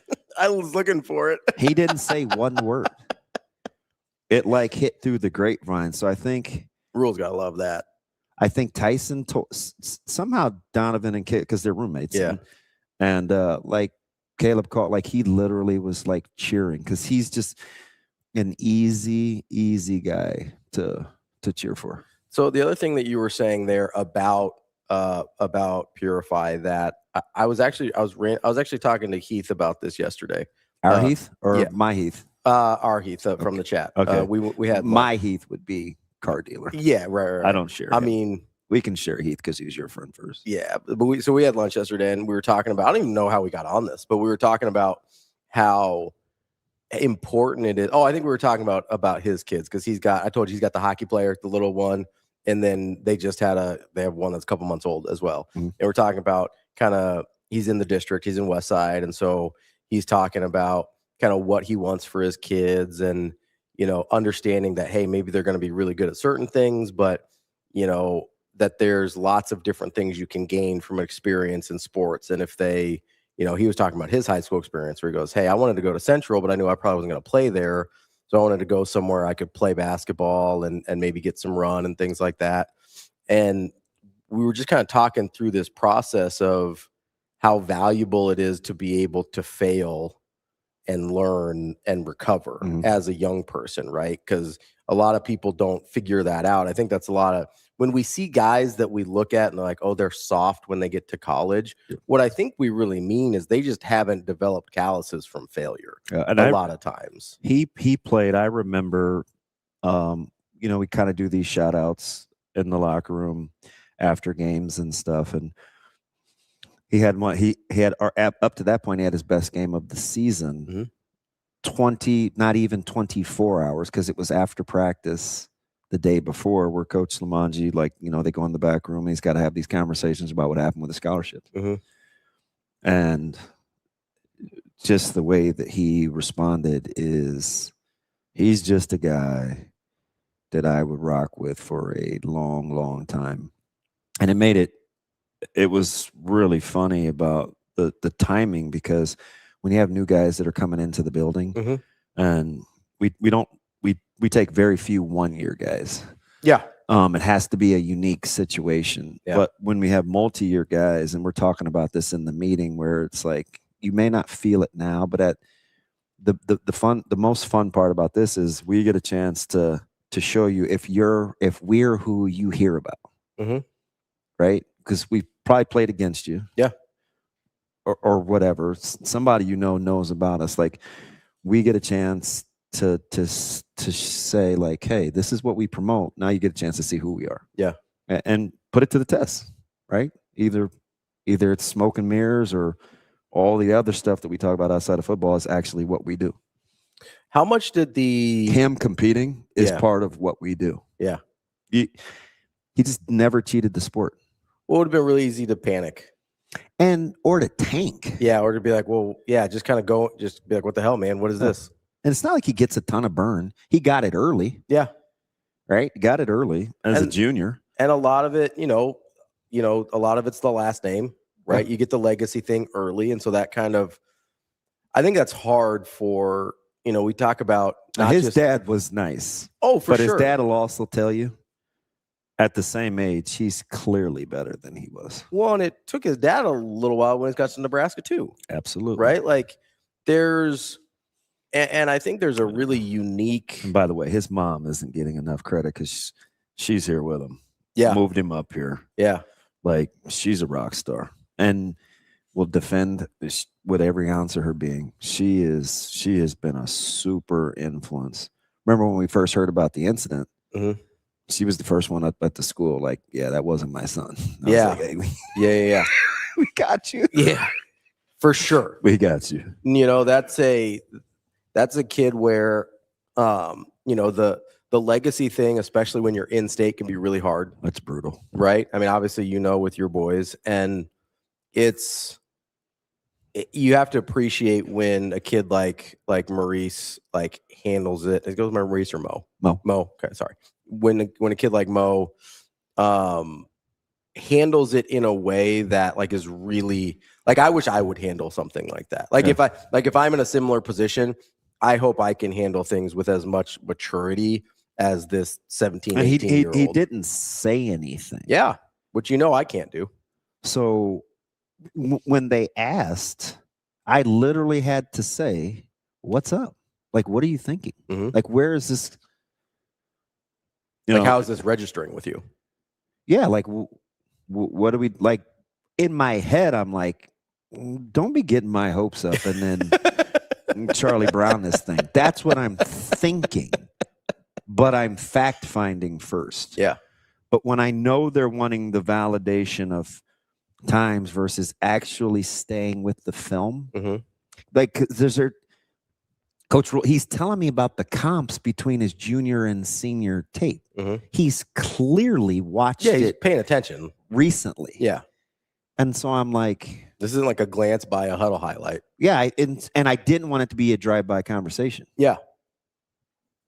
But I'm not going to be like, hey, if you're going to talk about this, like let's move. But I am thinking it. Yeah. Right. So like for them to move as quick as they did, I that's just to have done their due diligence. That's a ton of respect because it would have been easy to turn the page, but they stayed with it. Yeah. How important do you think, and maybe you don't know, but how important do you think the track stuff ended up being for him? Pretty big. Because the tape is, I like the tape. Like obviously he had some games where he didn't play as well. But you watch him the last 6 or 7 games, and you watch him run. People always say, the tape doesn't. I don't know who started that, but tape can definitely be deceiving, right? So when you watch him, he doesn't look like he's moving very fast. Because he's a long strider, and you saw it at 7-on-7, like in and out of his breaks. It's very subtle. Yeah, you're not totally sure how he's getting open because you're like, he's not moving fast enough. It doesn't look like he's moving fast enough. But then you see 10-8s, you see 10-7s, you see 24-foot long almost jumps. 25-foot long jump. You see, he's a 40, whatever he is, triple jumper. Yeah. Like he's clearly, for as long as his legs are, his footwork is outstanding. Yeah. Which you don't see from a lot of, especially guys that like this guy. I don't. So stupid. Jesus. Anyway, I think there's a lot of people that have this perception of Nebraska receivers, especially that they in state or at the school. In state, like high school kids, that maybe they're not as polished, or the like more athletically gifted ones aren't super polished, and the super polished ones aren't athletically gifted. Like you get one or the other in state, but you don't get both. And so I do think there's a perception of that sometimes. But like he's a kid, like that looks like a guy that's like, oh, he knows how to play the position. Yeah. So the guy that had him originally is now at SDSU with Coach Jackson. Yeah. So he's probably pretty good at what he does. He may know a little bit. Yeah. And then his coach now is coached a lot of great players. So I think he's pretty, but most of it, in my opinion, is this isn't like a match to get you started on temperament and toughness. Sure. But most of it is Mo's personality. Sure, yeah. He's very much dialed into the process. Yeah, and I'm not going to take the bait. It appears that they are looking for a certain type of a kid being wired a certain type of way. And I think that probably, that's why I asked about the track times, because I know that's important. Like you can look at the tape and say, because you see this with guys all the time. We're like, super fluid. I don't think he's moving that fast. Yeah. But then you see a track time and you're like, oh. You ever heard Darren? Is he doing track at UNL too? So he doesn't really want to double dip unless he has to. Okay. Right? Unless people think that's a good idea. I really want to see him jump. He's a football guy. You better get out there. He's a really good jumper. You ever heard Darren Woodson talk about Randy Moss? Oh, yeah. So he has that clip where he's like, you watch him, and it's like, I can run with him. He's like, bro. Yeah, I can run with him. He goes, oh, man, you time those strides. He's kind of a glider. He goes, then the game happens, and it's like, oh, shit. He's compromised our whole defense. just to hear him like, and it's Woody, right? Like, yeah, like a great, one of the few, like I like him because he keeps it a buck, right? Yeah. Like, it's just funny because when you get those guys with those super long gaits, it's hard to tell. Like, it's hard to tell how fast they're moving, and some of them aren't moving that fast, but some of them are. Rico, how much time do we have? We got a couple minutes. Well, so we can take a break at 9, but we don't have Mitch till 9:30. I wanted to send you a quick screenshot. Let's take okay, then take a break, send it to me, and I'll get it uploaded. Because at first blush, let me ask you something. Shane, who do you think was the more prolific college runner or better college football player? And again, I feel like I'm low-key lighting his powder keg, but Bo Jackson or Herschel Walker? Like, who gets more? I'm just going to go with Bo. Okay. I mean, they're both great college football players. I'd say I think Herschel was probably a little better in college. Did he win the Heisman, Herschel? Herschel did in 80, right? Yeah. Okay. Rico, who do you think who has more of the prowess? I'd say are you talking about like who gets like talked about as a better player more? Yes. Bo gets talked about as a better player more. I thought Herschel, but I think Herschel was better. Yeah, it's not even close. Yeah, but Bo gets talked about more for sure. It's Herschel by a landslide. But that's not how we remember it. No, it's not. No, I just was like, I don't know why. I just was, I get into these like aesthetics. Yeah, the long sliders versus the gliders. Timeline? So, Bo played one more year. But I mean, since he's more recent, even though they're pretty close. They're pretty close. A couple years, early 80s, just a couple years difference. Bo played 4, Herschel played 3. Herschel has 1,000 more yards. He has 6 more touchdowns. He's a 3-time All-America. Bo was 2. They each got a Heisman, and Herschel was 3-time SEC Player of the Year. Bo was 1. Didn't Herschel get? I saw somebody say that 30 for 30 on Bo. Didn't Herschel get like a 30 for 30 or something where he talked about just being mad all the time? Herschel? Yeah. And that's why he played. Yeah, Herschel was mad because he had the learning disability. Yeah. So he played like just angry all the time. Yep. That's why he was trying to run through people. And almost quit football. Didn't say he didn't love playing. He just was good at it. Yeah. And it was a way for him to take out his frustrations on bullies. Yeah. Sorry, weird question. What happened with Bo in 84?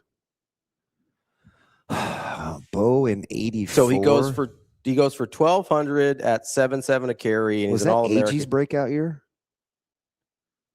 Like, because he played in 12 games, but he only had 87 carries. Yeah, I don't know. And then he goes back in 85, wins the Heisman. He's got a weird career. It was just interesting. Like when I just going back, I'm like, God, this isn't as close as we make it. No, I mean, Herschel goes 1,600, 1,900, And 1,750. Herschel was great in track too. And Bo played goes baseball. 830, 1,200, 475, 1,786. I mean, yeah, it's not close. It's not. It's not close. I think the only thing Bo has was maybe yards per carry. He's got him on yards per carry. Is it almost a full yard? Yard and a half, or 1.3, 5.3, 6.6 to 5.3. Yeah, 6.6 to 5.3.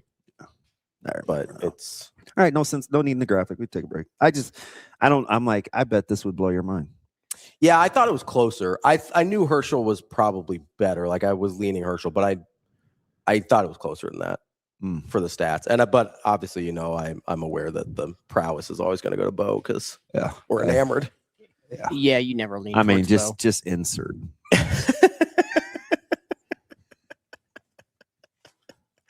You're right. It's pretty predictable. You're right, Shane. I never lean towards Bo. But I don't listen. I never bash on his college prowess. Like I understand what kind of college player he was. If Herschel goes someplace else, Well, Herschel had the weird USFL thing too, didn't he? If you go someplace else instead of that. He also didn't like talking to the media. Yeah. So Trump kind of backdoored that deal, and Herschel took the bag, which is, I mean, that's kind of why they're boys now. Yeah, that makes sense. Yeah. Let's take a quick break here. That's DB. I'm Ravi Lulla. We will be back here on Hurrdat Sports Live in just a minute.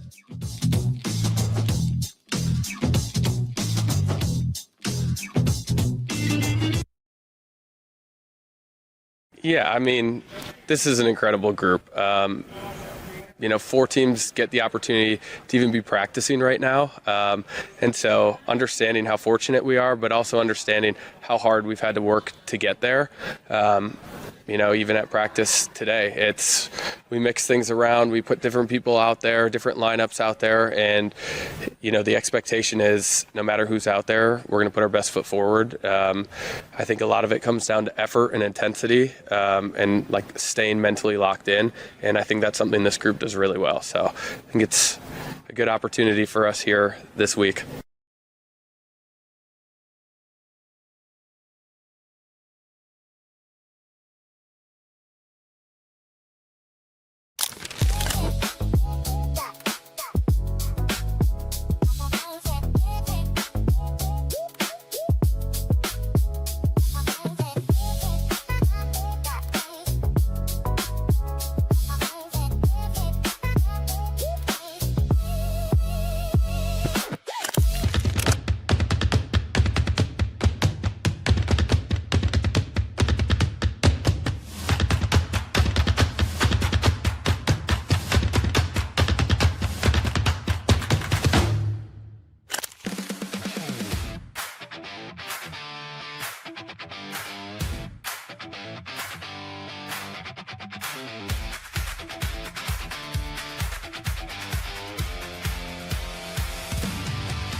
Yeah, I'm really proud of this group. I think it takes a lot for a team to kind of work through the adversity that we had to work through this year. And so to clinch playoffs is huge for us. And we're not finished yet. I think we're playing some of our best volleyball right now. So we're excited to just keep prepping for the weekend. Yeah, I mean, Indy's a great team.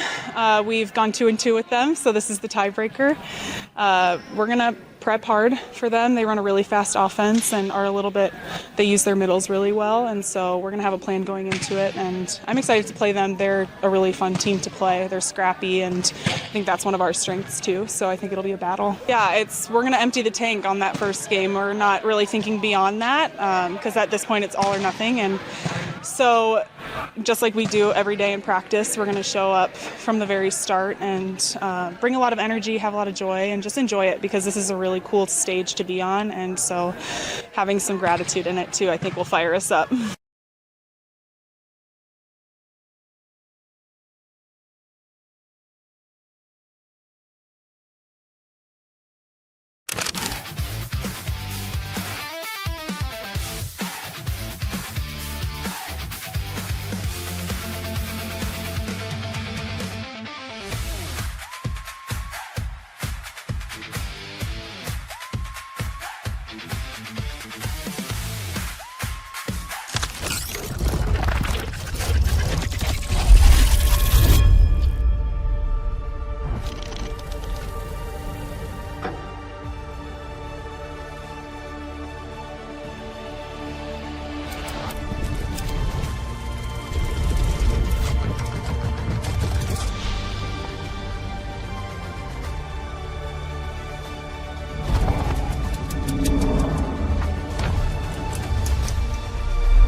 You're listening to Hurrdat Sports Live. Welcome back, Hurrdat Sports Live. That's DB. I'm Ravi Lulla here at Hurrdat Sports HQ. We're brought to you by Next Gen Male Medical. In the chat, somebody said that Bo had a separated shoulder in '84. No, I think Herschel had the shoulder. But did Bo too? Also, why did he play in 12 games? That's the thing I'm trying to figure out. If it was an injury, like why did he play in 12 games? That's what I'm trying to figure out. Did you know the story about Herschel like feeling duped about baseball, or not Herschel but Bo? Huh? At Auburn? Yeah. Huh? Like apparently, I don't know, man. I thought it was because in high school I liked baseball more than football too. Yeah, I mean you still do, right? Like that's pretty like a lifelong thing, right? Yeah, I mean it's closer now. Yeah, but like for most of your life, it's been baseball. I mean, yeah, it's Not like that you have any feelings about being duped about baseball in college or anything. that's where I was going without going there. Oh, my bad. Like maybe it was just a thing back then. I mean, I think there is. I mean, we kind of saw this. I mean, Dion talks about like I don't know. Maybe it was just a thing. It might still be a thing. Like you really think that People just getting over. Turner got to do it. You really think that Lane Kiffin's like super excited about Ahmad Hudson playing ball? I still Playing can't believe basketball? how that shook out, but I mean, I can because yeah. So like, hold on, let me get the wallet out here. Do I have any blank checks in here? But here's the thing though. You cannot burn that bridge. No. Like you can't. Because at some point Ahmad Hudson might be like, you know who I don't want to hang out with? Will Wade. Yeah, that you can't burn that bridge. That's the thing about just keep it moving. He made the decision for now. That's the thing about recruiting now. Like you gotta keep could always come back around. You gotta keep that thing open. That thing wet. I just I can't imagine Ahmad Hudson's gonna enjoy the Will Wade experience. Be interesting. Unless are they gonna be good again? Are they gonna have a roster? I'm still waiting. Yeah, that's gonna take a while to probably get finished. Yeah, I mean, I believe they have one guy. You have to reallocate some resources. Gonna have to start calling overseas, see if you got any connections over there. That's the funny thing, because correct me if I'm wrong, Will Wade hasn't really been an overseas guys in the past, right? Like he hasn't gotten a ton of guys from over there. So like I don't know, people are like, oh well, he's just gonna go to Europe like Illinois did. You don't just like develop those relationships tomorrow. Yeah, and you have I mean, I'm not the first, so I'm not gonna say like only, but like one of the things that I always talk about, I bring it up with Coach Manning. I brought it up about Coach Malone. It's only because I studied the guy that you don't like at Illinois. Steve Kerr actually turned me on to it first. When you recruit that part of the world, you have to have connections. Yes. Like it's all about, because everybody is about money there. So it's like, I know I'm skilled. This is where I've been stored. Where's it most advantageous for me to get paid? Yeah. Where can I cash out? Like that's because that even this is probably a bad example.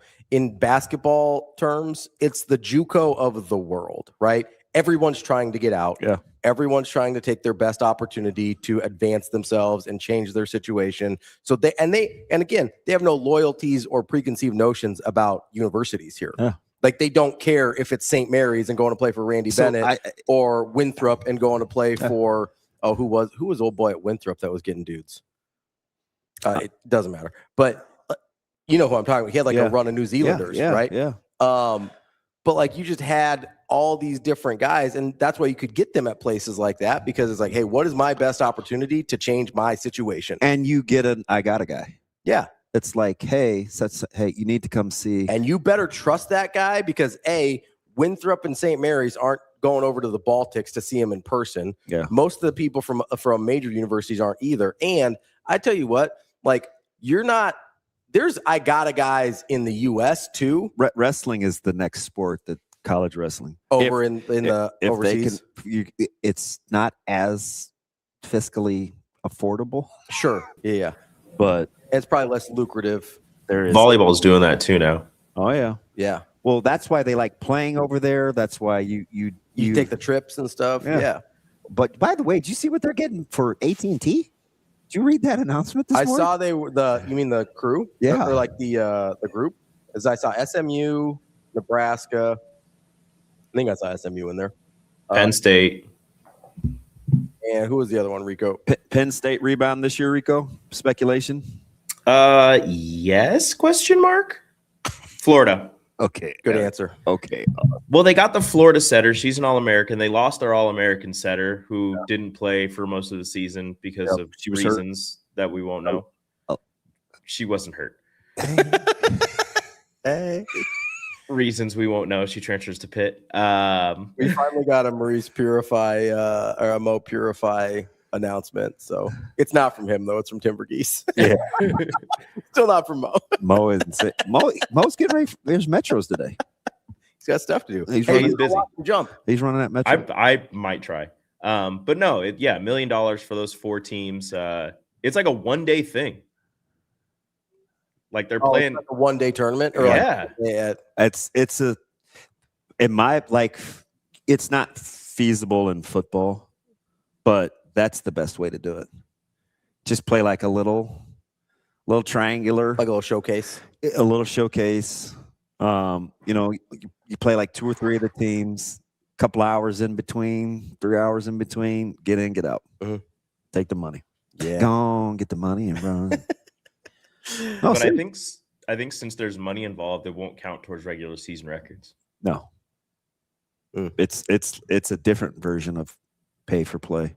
Hey, we have some money. We'd like some participants. What's like those exemption tournaments? Or whatever? Let's have the crown without it merely being the crown. It's preseason crown. And you come get some money and spend it on a roster that had no turnover. Yeah, and Carol's saying it's best of 3 sets, not 5. So you just got to win 2. Yeah. Oh, nice. Yeah, which is a little shorter. Which go quicker. That's how you got to do it. That makes sense. And that's a really nice 4-team, and that's really impressive for volleyball. Yeah. So they'll play. Will they play everybody, or those? I don't think you can. No. I think it's a. I don't think so. It's a couple. I'll look into it more. So we're not looking. Everybody. The rumblings were, you played 3. It may be down to 2. Mm-hmm. Yeah, it looks like it's a semifinal final setup. So okay, and then probably play one, play the other. Yeah. So everybody gets 2. Yeah, that makes sense. That's a good setup. I can't believe they pull. Yeah, I can. We talk about shortages of money. Shoot, I guess that's only for some. I'll say who's short on money. AT&T's not. Duke's about not to be either with that Amazon deal they just signed. So Duke's going to be interesting because they're the one team in the ACC in the wrong sport that can not bully, but really have I need your attention, sit down at the table, is Duke basketball. Yeah. Because when you look at those payouts that the Big Ten just got. Yeah, was it like 1.37 billion total? Billion. With a B, billion? Billion. Yeah. And you've lapped the SEC. Mm-hmm. And we'll talk about it with Mitch. We'll save it for Mitch. I bet he'd like that topic. Oh, the money part of it? Yeah, because it's not even the full payouts for your West Coast teams. Yeah. That's from a year and a half ago, 2 years ago. Yeah. The number's only going to get bigger. Mm-hmm. For whatever you're crushing the SEC. For whatever whatever you feel about the way the Big Ten went about this, becoming a national conference was really smart. I don't think anyone is disagreeing with you. I mean, there were like people for a long time there because they couldn't see the vision, they didn't see it. Right? But they're like, what are we doing with Rutgers and Maryland? And like, why do we like? Yeah, we'll take USC and Oregon, but why do we want UCLA and Washington? Like, there's becoming the ACC sort of did it on accident because they needed some teams. They end up with Stanford and Cal, but you've got, I guess, SMU in the middle of the country. That's the closest thing. But the ACC doesn't have the brands, right? So they're the next closest to being a national conference. The SEC is hyper localized. Yeah. Like you get to Texas and that's all you get. So while and it's kind of interesting because the one thing that made them so strong was being so regional. Yeah, that's going to kill them now, I think. And now it's like, because there's no mass appeal. I just don't know how you're going to get out of that footprint. Is the Big 12 kind of national as well, going from, was it West Virginia to Arizona? So Yeah. How much money? I always forget about it. The Arizona schools being over there now. How much money can basketball make? So that's the hard part. Is Big 12 is a basketball. No, let's not act like they're not. They are playing. They're playing good Big football. 10 SEC yet. But if you're talking about brands and what those brands bring to the table more than what the results have been, like Arizona's a basketball school, Kansas is a basketball school. I would argue Iowa State's a basketball school, even though they've been good at football. Mm-hmm. Houston's a basketball school. By the way, what do you do with Momtilovich? I don't know. Anywho, like Houston's a basketball school, right? I would argue West Virginia's a basketball school. Baylor. What's that? Baylor basketball. Yeah, Baylor's weird. I don't know what they are. Baylor's kind of their own weird thing. That. I mean, yes and no, because they just won a title in, what was that, 21, 22? 21. Baylor's their own weird thing. Like, I don't know what to do with Baylor. Like TCU? Yeah, TCU is weird too, but they're definitely a football school. Although TCU might be closest to being a baseball school if we're really talking about it. But like that's a TCU's the little private. They got a coach that talks a ton. He'll rally for his football team. The little private, formerly religious schools in Texas are really hard to get a beat on in terms of what they care about. Like SMU, TCU, Baylor are all very. SMU's obviously football, right? But they're very strange in terms of like how they go about business. Like they're really big outliers, I feel like, compared to some of the other schools. Yeah, Does the Big 12 have a true football school? Like, would Kansas State be the closest? Well, they have BYU also, but football school. UCF is a football school. Utah. Oh, Utah is in the Big 12. Utah probably their football school. Yeah, it's hard to tell that to the Carolina fan, but yeah, I do remember Michael Doliak and Andre Miller and Rick Majerus.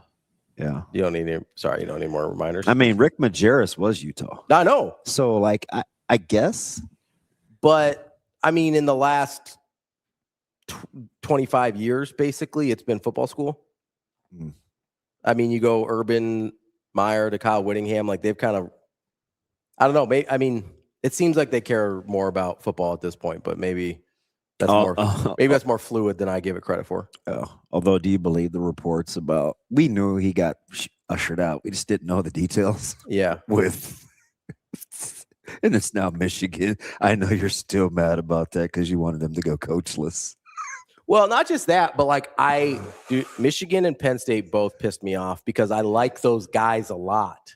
I like Matt Campbell a lot, and I've been a Kyle Whittingham honk forever. Mm-hmm. And for them to end up, and as soon as as soon as the like rumors about Utah started coming out, I was like, I swear to God, if he ends up in Michigan. Yeah, and you know what's funny about the Matt Campbell thing? Like we forget that Matt Campbell was at Iowa State for a long, long time. Very long time. We forgot that he recruited this area for a long, long time. Yeah, now they're butting heads with recruiting Penn State. So now that he's at Penn State, this is what people they got a Penn State offer. Such and such has an offer from Penn State. It's like, that's an Iowa State offer. I'm like, I don't know what to tell you. Like, that's still an Iowa State offer. When these guys were getting Iowa State offers, they weren't that good. Yeah, it's like, don't worry about it. It's just an Iowa State offer. It's like he's recruiting the same kids. And listen, red and yellow envelope isn't as scary as a blue and white one. Gosh, it's like, and meanwhile, Penn State traditionalists are like, who is he recruiting? Who's he recruiting? Why is he recruiting? Why are they there? Like, that's how it's gonna go. It's true. You're right. It is funny. Like, and listen, I like Matt Campbell. I think I was mad that Penn State lucked into having a really good hire, but man, I don't know how he obviously hasn't established his roots in like Pennsylvania yet. So like he's going to recruit the areas he knows. Yeah. He's recruiting the exact same kids in the exact same way from the exact same places he was at Iowa State. And like, yeah, the Nittany Lion logo looks a little bit better than the Iowa State one. I just wonder how long the turnover will be of the roster cleanse when you start looking geographically where the players are from. 3 or 4 years from now, 4 or 5 years now, will it? I bet it'll look a lot different. Like, I don't think he'll ever abandon because I think he looks at players from this area. I mean, you look at like Bramer and guys like that. You're like, I think that guy could probably play anywhere, so I'm going to recruit him. But I think he'll look at it and go, hey, there's certain players in this area I can go get. But I don't think it's going to be the same volume that he was doing at Iowa State. So the thing about it is monetarily, it may not make as much sense either after a little while. In terms of what you can go get? Just from the travel. Coming so far. Yeah, for sure. I mean, that's part of it. Like we talk about private jets and things like that. Like it is a lot easier, especially if you. Is that news to anybody? I don't think so.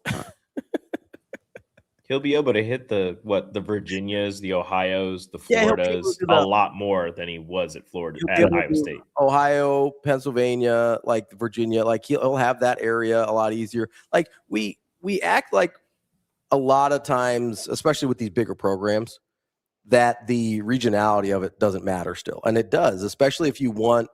And if you're a good recruiter, you're just a good recruiter. And especially if you want like a certain level of familiarity with the kids that you recruit. Like it's going to be easier if those kids are from relatively closer. It's just fun. It's like I don't know. Like Iowa State was pretty good. Yeah. Especially relative to what they they've had been historically. been. Yeah. And we love to compare. Oh, he only has we're competing with Iowa State and this, that, and the other. And I'm like, they win a lot. Like he's pretty good at what he does.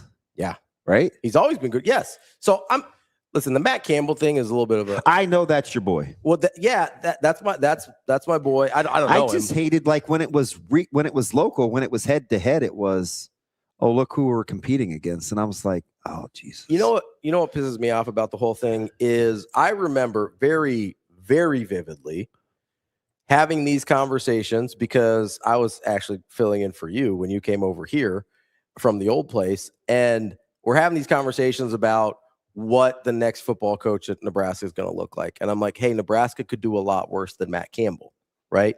Like, obviously, Matt Rule came up. A lot of guys' names came up.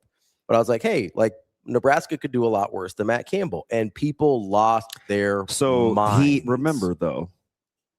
He was on a bad stretch at the time. Yeah. I get that. Because people talked as though he missed his window. Yes, they did. Because they're like, oh, he should have gone to Texas, should have gone to USC. He could have gone to Cleveland, allegedly. But I'm sitting here and I'm going, okay, this guy's a really good football coach.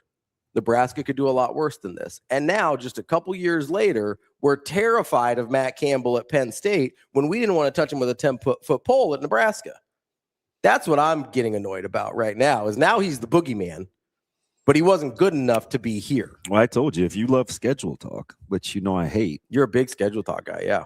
They, on paper, Penn State's first-year schedule to welcome Coach Campbell and company is pretty favorable. Let's take a matter look of fact, it's outstanding. Let's take a look at Penn State football schedule. You may not be able to draw it up any better. Let's take a look because we love schedule talk. Yeah. Well, that's my guy. Like, Marshall, I like Campbell. Oh, yeah. Marshall, Temple, Buffalo, right off the bat. Yeah. Wisconsin. Where? You need the locale. And factor in the bye, too, when you get to SC. So home, away, home for the first three. Home against Wisconsin, at Northwestern. Bye week, not a full bye week, but a long week going into USC at home. Probably the worst. So your best opponent on paper to date is with extra days prep and at home, and it's at the house. Looks like the most challenging one on the road at Michigan, coming off of USC. That's October 17th. Yep. Then you have a bye week. Then you've got Purdue. You go at Washington, which I really don't know what to make of Washington this year. I'm not going to make too much of the spring game. Wasn't great. Wasn't great. But a kind of grain of salt. Yes, but yeah, it's probably not how you would have drawn that up to go. Is it amazing that I'm off the Damon Williams? I know that was your dude. It was. You started that hype train and you pulled the. I can't get over the fact he didn't want to be there and had to come back. Yeah, that's weird. That's the only reason. I don't think he's any less of a talent. No, but so I'm glad. I just don't know how that lands. I'm glad you brought that up because I think we have forgotten quite a bit, not you and me, but the royal we forget quite a bit how a player's mental space can make them look like a much worse player. I think it'll be fascinating. And maybe he'll be fine, but like there's a world in which this goes poorly. That's the only. I don't be like, I thought that was your boy. DB, I thought that was your boy. What would he's super talented. I just don't know how that's gonna fly. So they go versus Purdue after the bye, then at Washington. So at Michigan and at Washington are your toughest ones so far. Minnesota at home. Listen, all you need to know is they get SC at home. They don't play Ohio State and they don't play Oregon. It's true. You get at Michigan, at Washington, and USC at home. Those are your three. Yeah. Those are the tough ones. It's pretty good. Those are three pretty good teams, though. I mean, those are good teams. I mean, that's good. That's good first year schedule. It is. It is. I just can imagine we don't know what we're getting from Michigan. No. I don't follow social media because apparently they don't really like Bryce Underwood yet. Like, I don't get that. Careful because you may have to eat it. Any hot take on Bryce? I think he seems to be polarizing. I actually am very high on the combination of you like their OC. The OC they brought over who was working with old boy at Dampier at Utah, Jason Beck's old guy.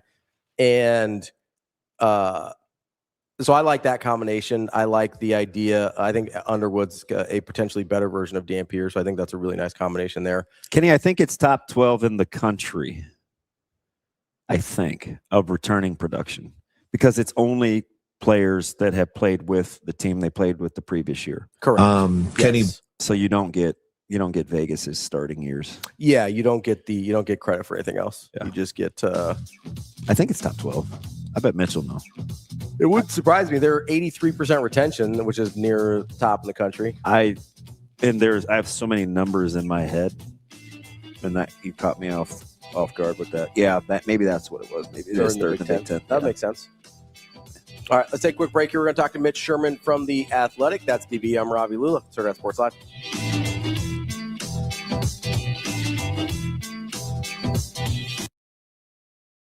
Yeah, I mean, this is an incredible group. 4 teams get the opportunity to even be practicing right now.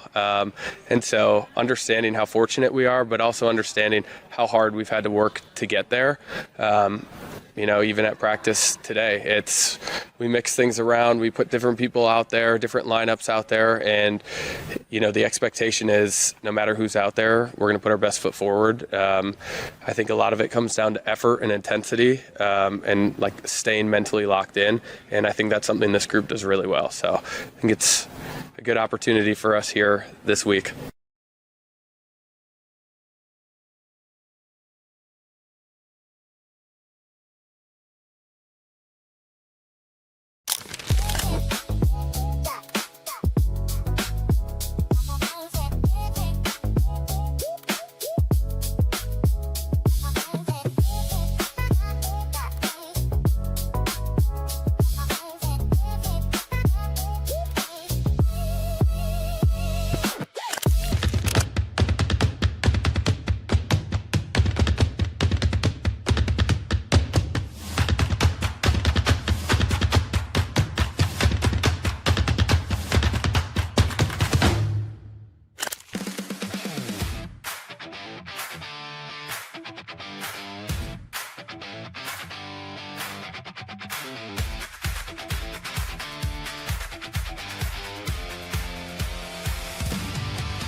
Yeah, I'm really proud of this group.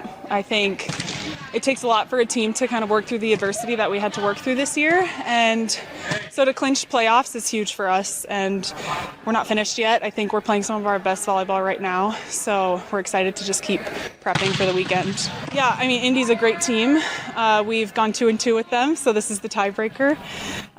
We're going to prep hard for them. They run a really fast offense and they use their middles really well. And so we're going to have a plan going into it. And I'm excited to play them. They're a really fun team to play. They're scrappy, and I think that's one of our strengths too. So I think it'll be a battle. Yeah, we're going to empty the tank on that first game. We're not really thinking beyond that because at this point it's all or nothing. And so just like we do every day in practice, we're going to show up from the very start and bring a lot of energy, have a lot of joy, and just enjoy it because this is a really cool stage to be on. And so having some gratitude in it too, I think will fire us up.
You're listening to Hurrdat Sports Live. Welcome back, Hurrdat Sports Live. That's DB. I'm Ravi Lulla, right here at Hurrdat Sports HQ. We are joined now by Mitch Sherman from The Athletic. Mitch, how are we doing this morning? Good morning. I'm doing well. How are you? Good. Mitch, we're talking money. That fancy basement of yours, I figure it would be a very relevant conversation. Yeah, I want to go back. Same thing. Yeah, exactly. God, your delivery is like, yeah, DB, not funny. Mm-hmm. All right. So, Mitch, I want to go back to something. Your old colleague, Adam Rittenberg. So this was like 2021 or 2022 maybe. And Adam had a column when he was back with the other folks. And they were just embarking on this 7-year, $7 billion Big Ten deal in like 2022. I think it was coming to the end. Any idea? Can you go back and even put your mind around where they are in 2026 in parts of just completing the full 2-year payout from before and getting ready to start another monster? That was just 4 years ago, Mitch. They will exceed that in monumental numbers. Right. It just continues to go up, and that may have been around that was what, before the time or right around the time that there started to be conversations about. I mean, I know it all expansion basically broke on one day in the summer. I think that USC and UCLA, Washington, Oregon were going to join the Big Ten. That obviously was a big factor in this huge number that we saw over the weekend, $1.4 billion being paid to the 18 teams in the Big Ten. It's a huge increase over the most recently released fiscal year numbers that we had prior to the last week. And part of that is because there are 4 teams that hadn't been a part of the league in the prior to these numbers coming out. So, but it's more than that, obviously, Damon, as you point out. It's just rising. The stakes are rising. The dollars in play are rising, and there's not really any end in sight to it because there are major players outside of the Big Ten who feel the need to catch up and look for creative ways to produce revenue. The most notable example in the last few days being Duke basketball.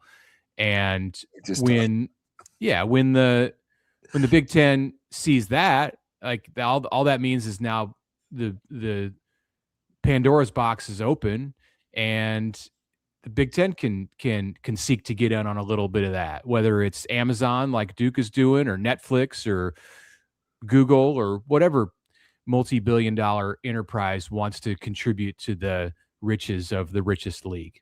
So we were just talking about this, comparing conferences, and you can expound on it, but obviously the Big Ten has dwarfed the SEC in its payouts. I think the numbers are staggering, and I think the SEC is definitely going to have pause for concern. But then that got us talking about other conferences, right? The ACC and the Big 12.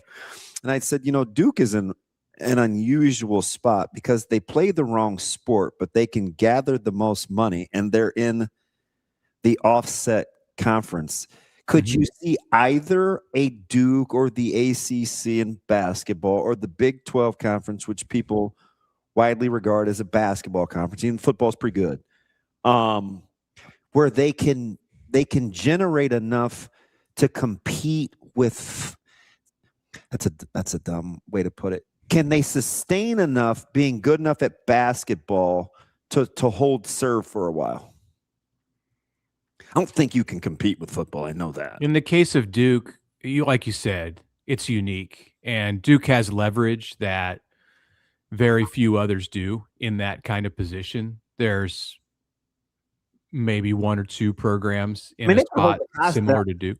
The conference hostage if they wanted to. Yeah. I mean, they could say, right. They could say, if you want the property of Duke basketball, then you have to grant us our wishes, or at least compromise. I think if any other program, and I'd even include North Carolina. I mean, Duke has been doing these kinds of games for years. It was like they were unknowingly setting the table for this Amazon thing. I don't think when Coach K started scheduling the annual games at Madison Square Garden and big neutral site games that his thought was, in 2026 we're going to negotiate a $20 million windfall with Amazon. Like, it just happened that way, and it was a great lead up, but there's nobody else who, so no, I don't really think it reminds me of the NFL, like just continually breaking antitrust laws because they're making money, and then all of a sudden somebody's going to be like, hey, wait a minute, guys, like, I know you've been doing this for a long time, but this probably needs a governor, like some right. regulations. It's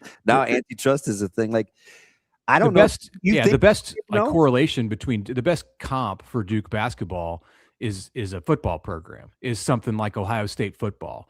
And then the question becomes, like, does Ohio State football have enough leverage on the Big Ten that it could seek more money than what it's getting from the Big Ten deal and like sell the rights to a non-conference game against Texas or, LSU?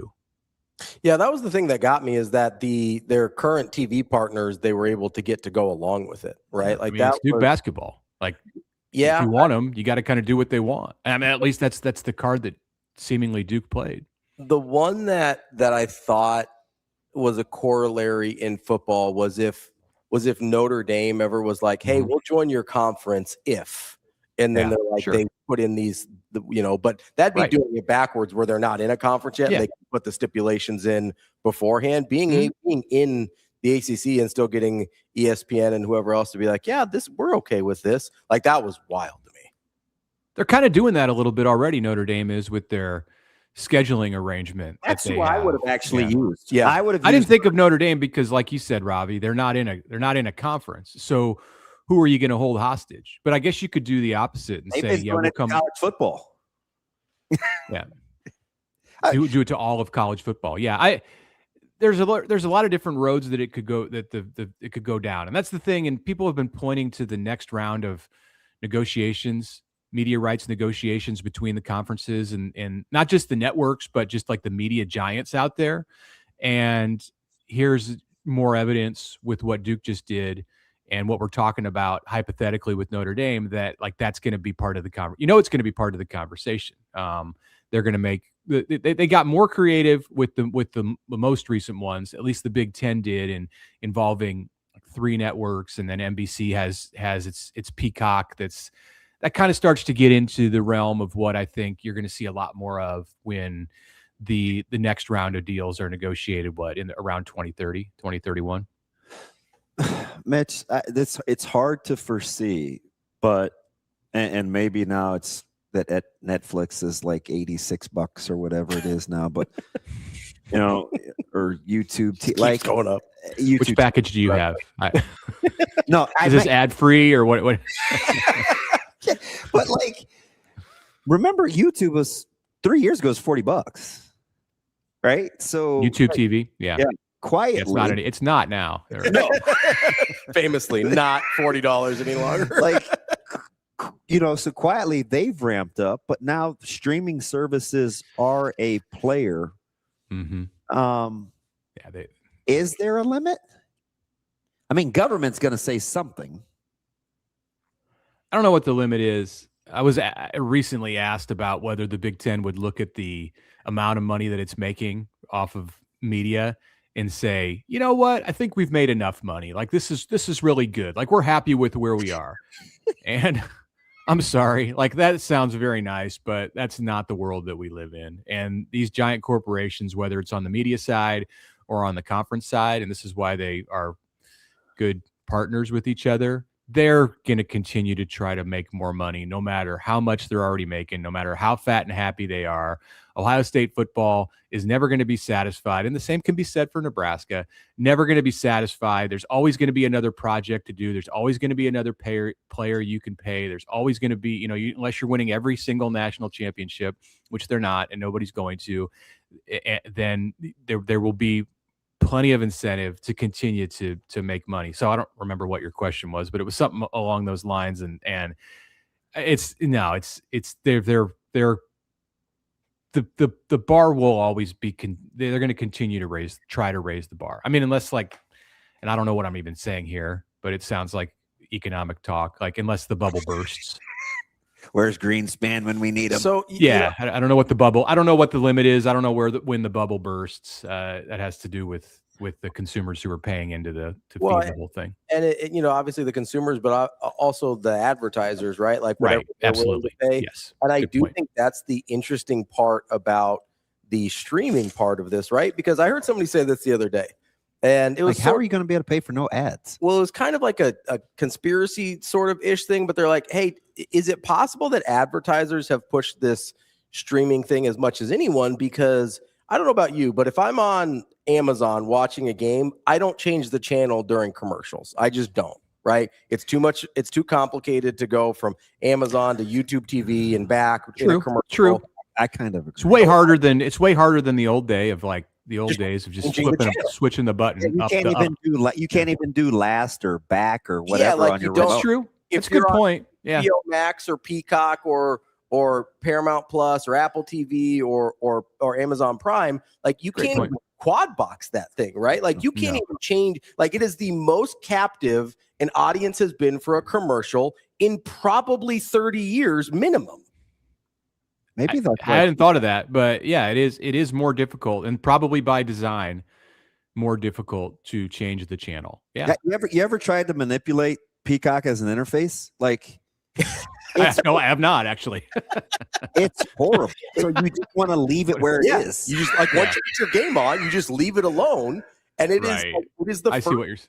I feel like it's the first time they've had a captive. Probably say that right, but manipulating it as an interface. I mean, well, it's just you mean hit the back button or the exit button? Is that what you mean? Yeah. Yeah, I have to go back twice, and then go to the main menu. It's so it sounds right. It's a conspiracy theory that these streaming services are making it too difficult. They have the technology to be able to make it easy to just exit their app, but they purposefully don't implement that, so audiences are kept more captive to watch commercials. This sounds like a great one that you cooked up there, Robbie. Hitting exit on finding an exit or just needing to hit exit versus backing out. Yeah. I think absolutely is intentional. Yeah. Now that you say it, I think it probably is too. There are some apps where I'll hit, I'll find myself like trying to exit out, and I'm like, why doesn't the exit button work? Like that might be it. That might be, you might be doing that on purpose. Exit, right? Like what? Why do I have to hit the exit button 5 times? Yeah. It's like, are you sure? Are you sure? And you're sure. Do they have the technology? It's like, yeah, they do, because I have YouTube TV and it's like really easy to navigate. I don't even have to clean out of it. I can just back out of it and I'm done. But I don't have to I never see the word exit. I can't even go from one thing on Amazon Prime or Peacock to another thing on Amazon Prime or Peacock without like 3 layers of security and 2-factor authentication and all that stuff. Like it is, I think it's maybe I'm just, too out on the internet, but it does kind of seem like that is sort of, whether it was intentional or not, they may have fallen backwards into this and they're like, holy crap, people are finally watching commercials again. But I do think it's a real thing, whether it was intentional or not. It's great. It's a great theory. I don't have the wherewithal. I don't have the attention. I don't watch commercials. They're on, but I don't watch them. I didn't think this is what we were going to be talking about. I didn't either. For the record. let me ask you something about just on the heels of the latest announcement with what volleyball is doing at AT&T. I know it's not practical for football to do like a one day deal or a triangular or whatever they want to call it, but some other sports could probably pull that off. Is this just unique to the volleyball buzz, or are there some other? And baseball is not as an Olympic sport, but like, could baseball pull this off? Could you see wrestling? Could you see other sports being able to capitalize on, hey, we've got some discretionary dollars. You guys are really good at what you do. Let's showcase this thing and call it whatever.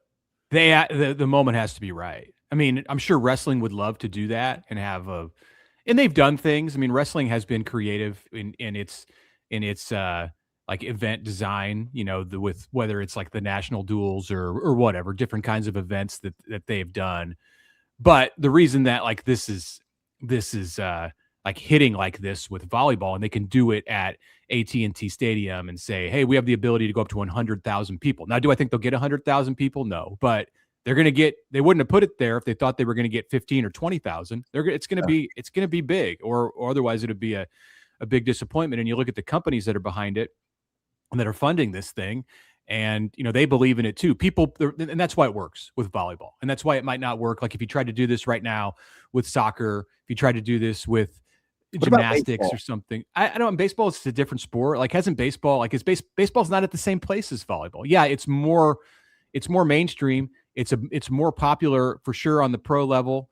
Arguably not on the college level, but whatever. Or softball is probably a better example. Like women's softball is growing. Women's softball is growing. Like it's hot. In a comparable way to women's volleyball. Probably not on the same level unless you're in Oklahoma. But they could try something like that. But volleyball is and that's why volleyball has to do it right now, because it's like everything's primed and pumped and ready to go, and you just have to plug in the major players, and Nebraska's a no-brainer for this. And you bring Penn State and Florida together, and they have big-time crossover between their rosters, and that makes for an attractive matchup right there. And then SMU is the pseudo home team. It's really cool what they're doing. I wish that they could have found a way for it not to be an exhibition, for it to count like as part of the regular season. But if you're going to play best of 3 matches, that's a tough sell to the coaches to then say you're going to get hung with a loss because you lost the first 2 out of 3. And it's like, well, the rest of the year that wouldn't count as a loss. So I get it. And like Nebraska volleyball at least can draw a ton of people and still create interest for exhibitions, as we've seen in the spring. But I think it would have the potential to be even bigger. Like if this was going to affect your NCAA tournament resume, and maybe in the future, they'll be able to find a way to do that. Maybe instead of it being a 3-hour event with 3 matches, they play the semifinals, at a different site or a different time, and then they come together for a championship that's a real best of 5 match. But it's very cool, and I'm glad they're doing it. And and we don't have the details. Like, I mean, I got the press release, but we don't have the details of like everything that they could do other than just going best of 3. Like, are they still going to play to 25? Are all of the rules going to be the same? There's some international rules on the Olympic level in volleyball that some advocates in the sport would like to see tested in college ahead of the Olympics coming to LA in 28. And this will be a great venue to be able to do that, because it's not going to count against your record if you lose. Mitch, let me ask you something. With what's going on with, we've seen flag football in the Super Bowl. It's coming to the Olympics. There's been this push for women's flag football. Nebraska is going to be on the forefront of that. It's hot as well. It gives the university a women's sport, so they can manage, check that off the box. Is there a place where you could see this becoming more than just the last 5 or 6 years, where there's an early groundswell for a sport like this that Nebraska is in on early, and it appears that they're going to have a chance to be pretty good?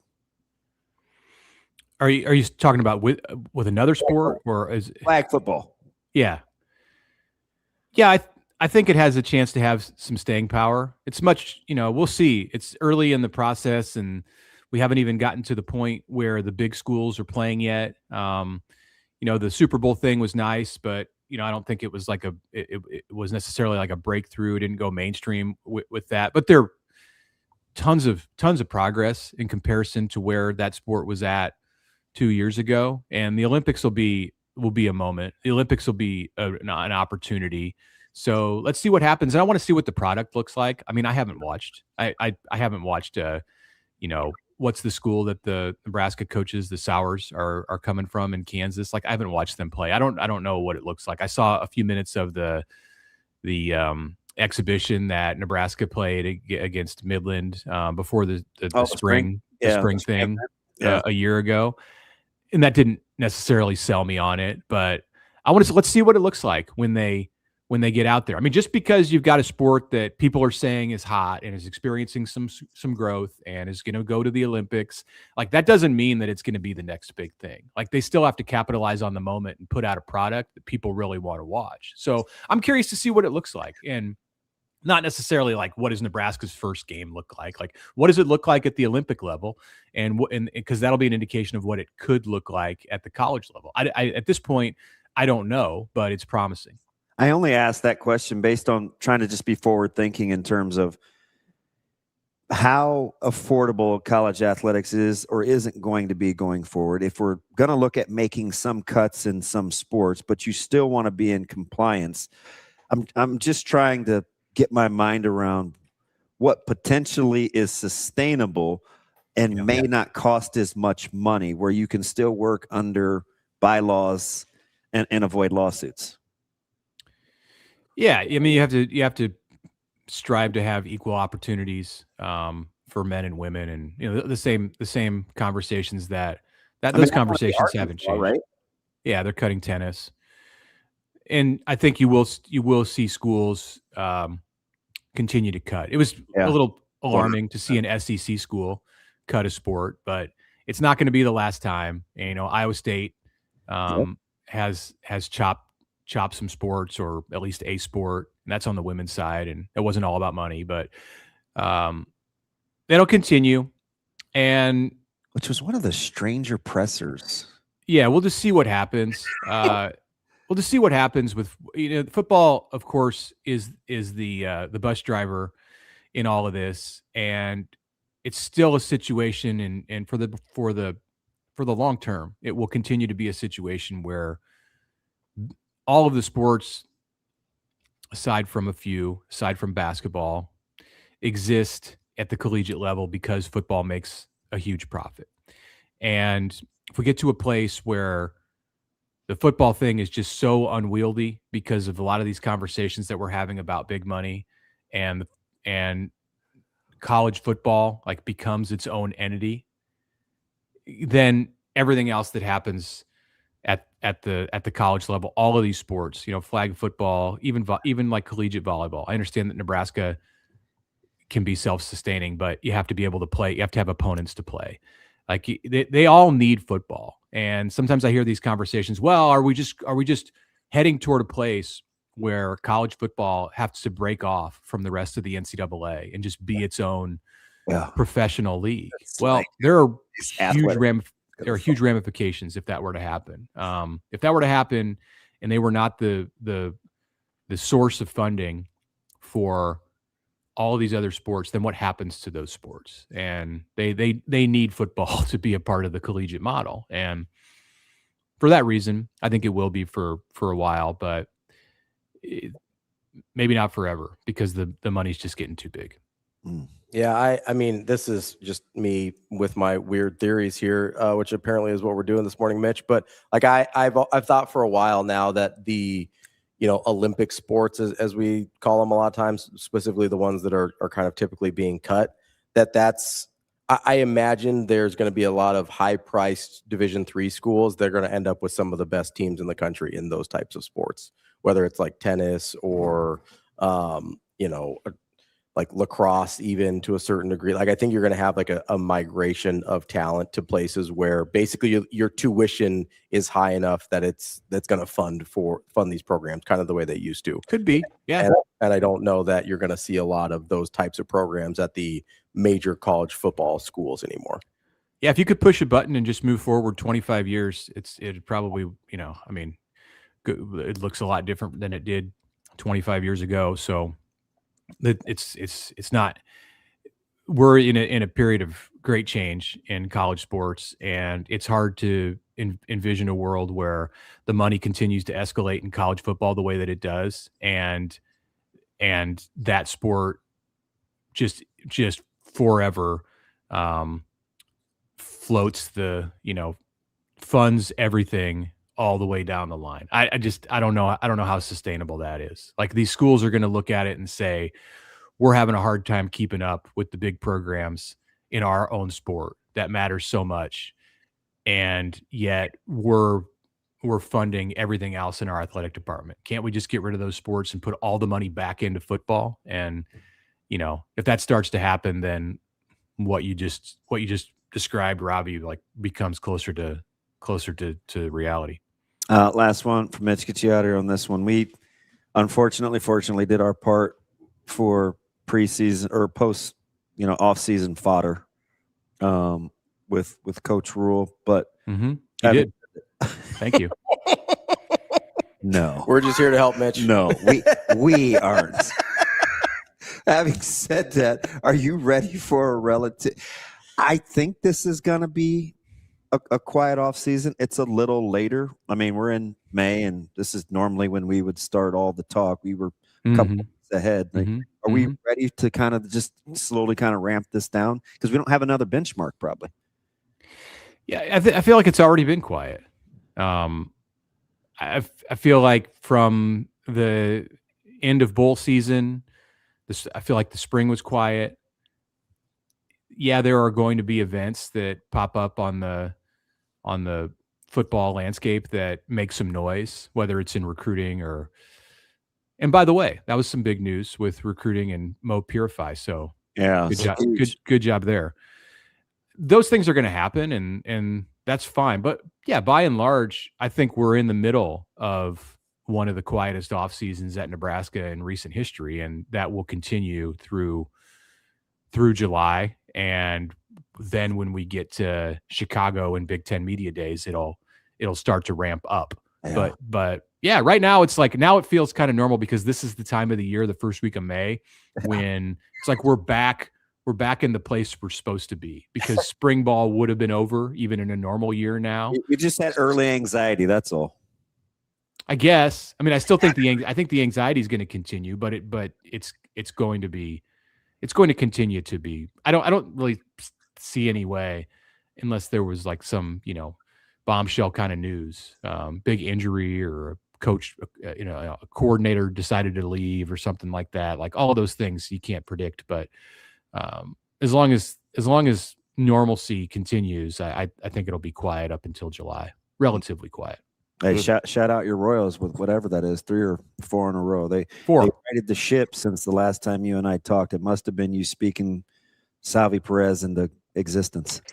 Yeah, I'm not ready to just say like all is forgiven. Q, like they're playing some good ball now, but like he still messed some stuff up. I still think that you don't get a pass for a 9-game losing streak that was avoidable just because like you turned some stuff around. And right now they're still only on a pace to win like 74, 75 games. Like I think they got 16 wins right now. That's good. Yeah, it's nice. That's nice. I'm happy that they're winning. I like to see Bobby and Jack hitting home runs like last night. Like that's the future. That's fantastic. But they botched the month of February, and that reared its head in March and April. As long as you're not playing behind the Cubs or the Yankees, all you boys going to have a chance. We don't need to talk about my division. It's fine. We don't need to talk about it. God, the Dodgers had lost 5 straight to the Cubs. What are you talking about? I would kill to be on a 75 win pace. I don't know why, Mitch. I love Jack Caglione. He's not a guy that like normally would fit my eye. Love that dude. Like I think it's the exit velos. I'm obsessed. Yeah. Fuck. Yep. He's a stud. All right, Mitch. You be well. All right. You do. Are you having tacos and tequila today, or what are you doing? Maybe. I don't know. This is just convergence here of Taco Tuesday and Cinco de Mayo. Happy all of that to you. See, your delivery is so funny, dude. Appreciate it, Mitch. We'll talk to you later. Thanks, Mitch. Thanks, guys. Happy all of that to you. That's Mitch Sherman from The Athletic. How are you going to celebrate Taco Tuesday, Cinco de Mayo? Go see what Caleb's doing. Yeah. I got to go to the grocery store. And then I got 12 o'clock. I think I got therapy. Yeah. Hopefully the grocery store doesn't call you out like Costco did. Try not to walk out this time. See this session through. Tacos, tequila, and therapy. I mean, sounds like a great day. Not in that order, because right after that, then it's therapy, then tequila, and then maybe some tacos later. Right back to therapy. Tacos at therapy? Yeah. No, I don't think he would be rocking with that. I'm just serious. That's DB. I'm Ravi Lulla. We'll be back tomorrow at Hurrdat Sports Live. See you. Have a good day. Love you.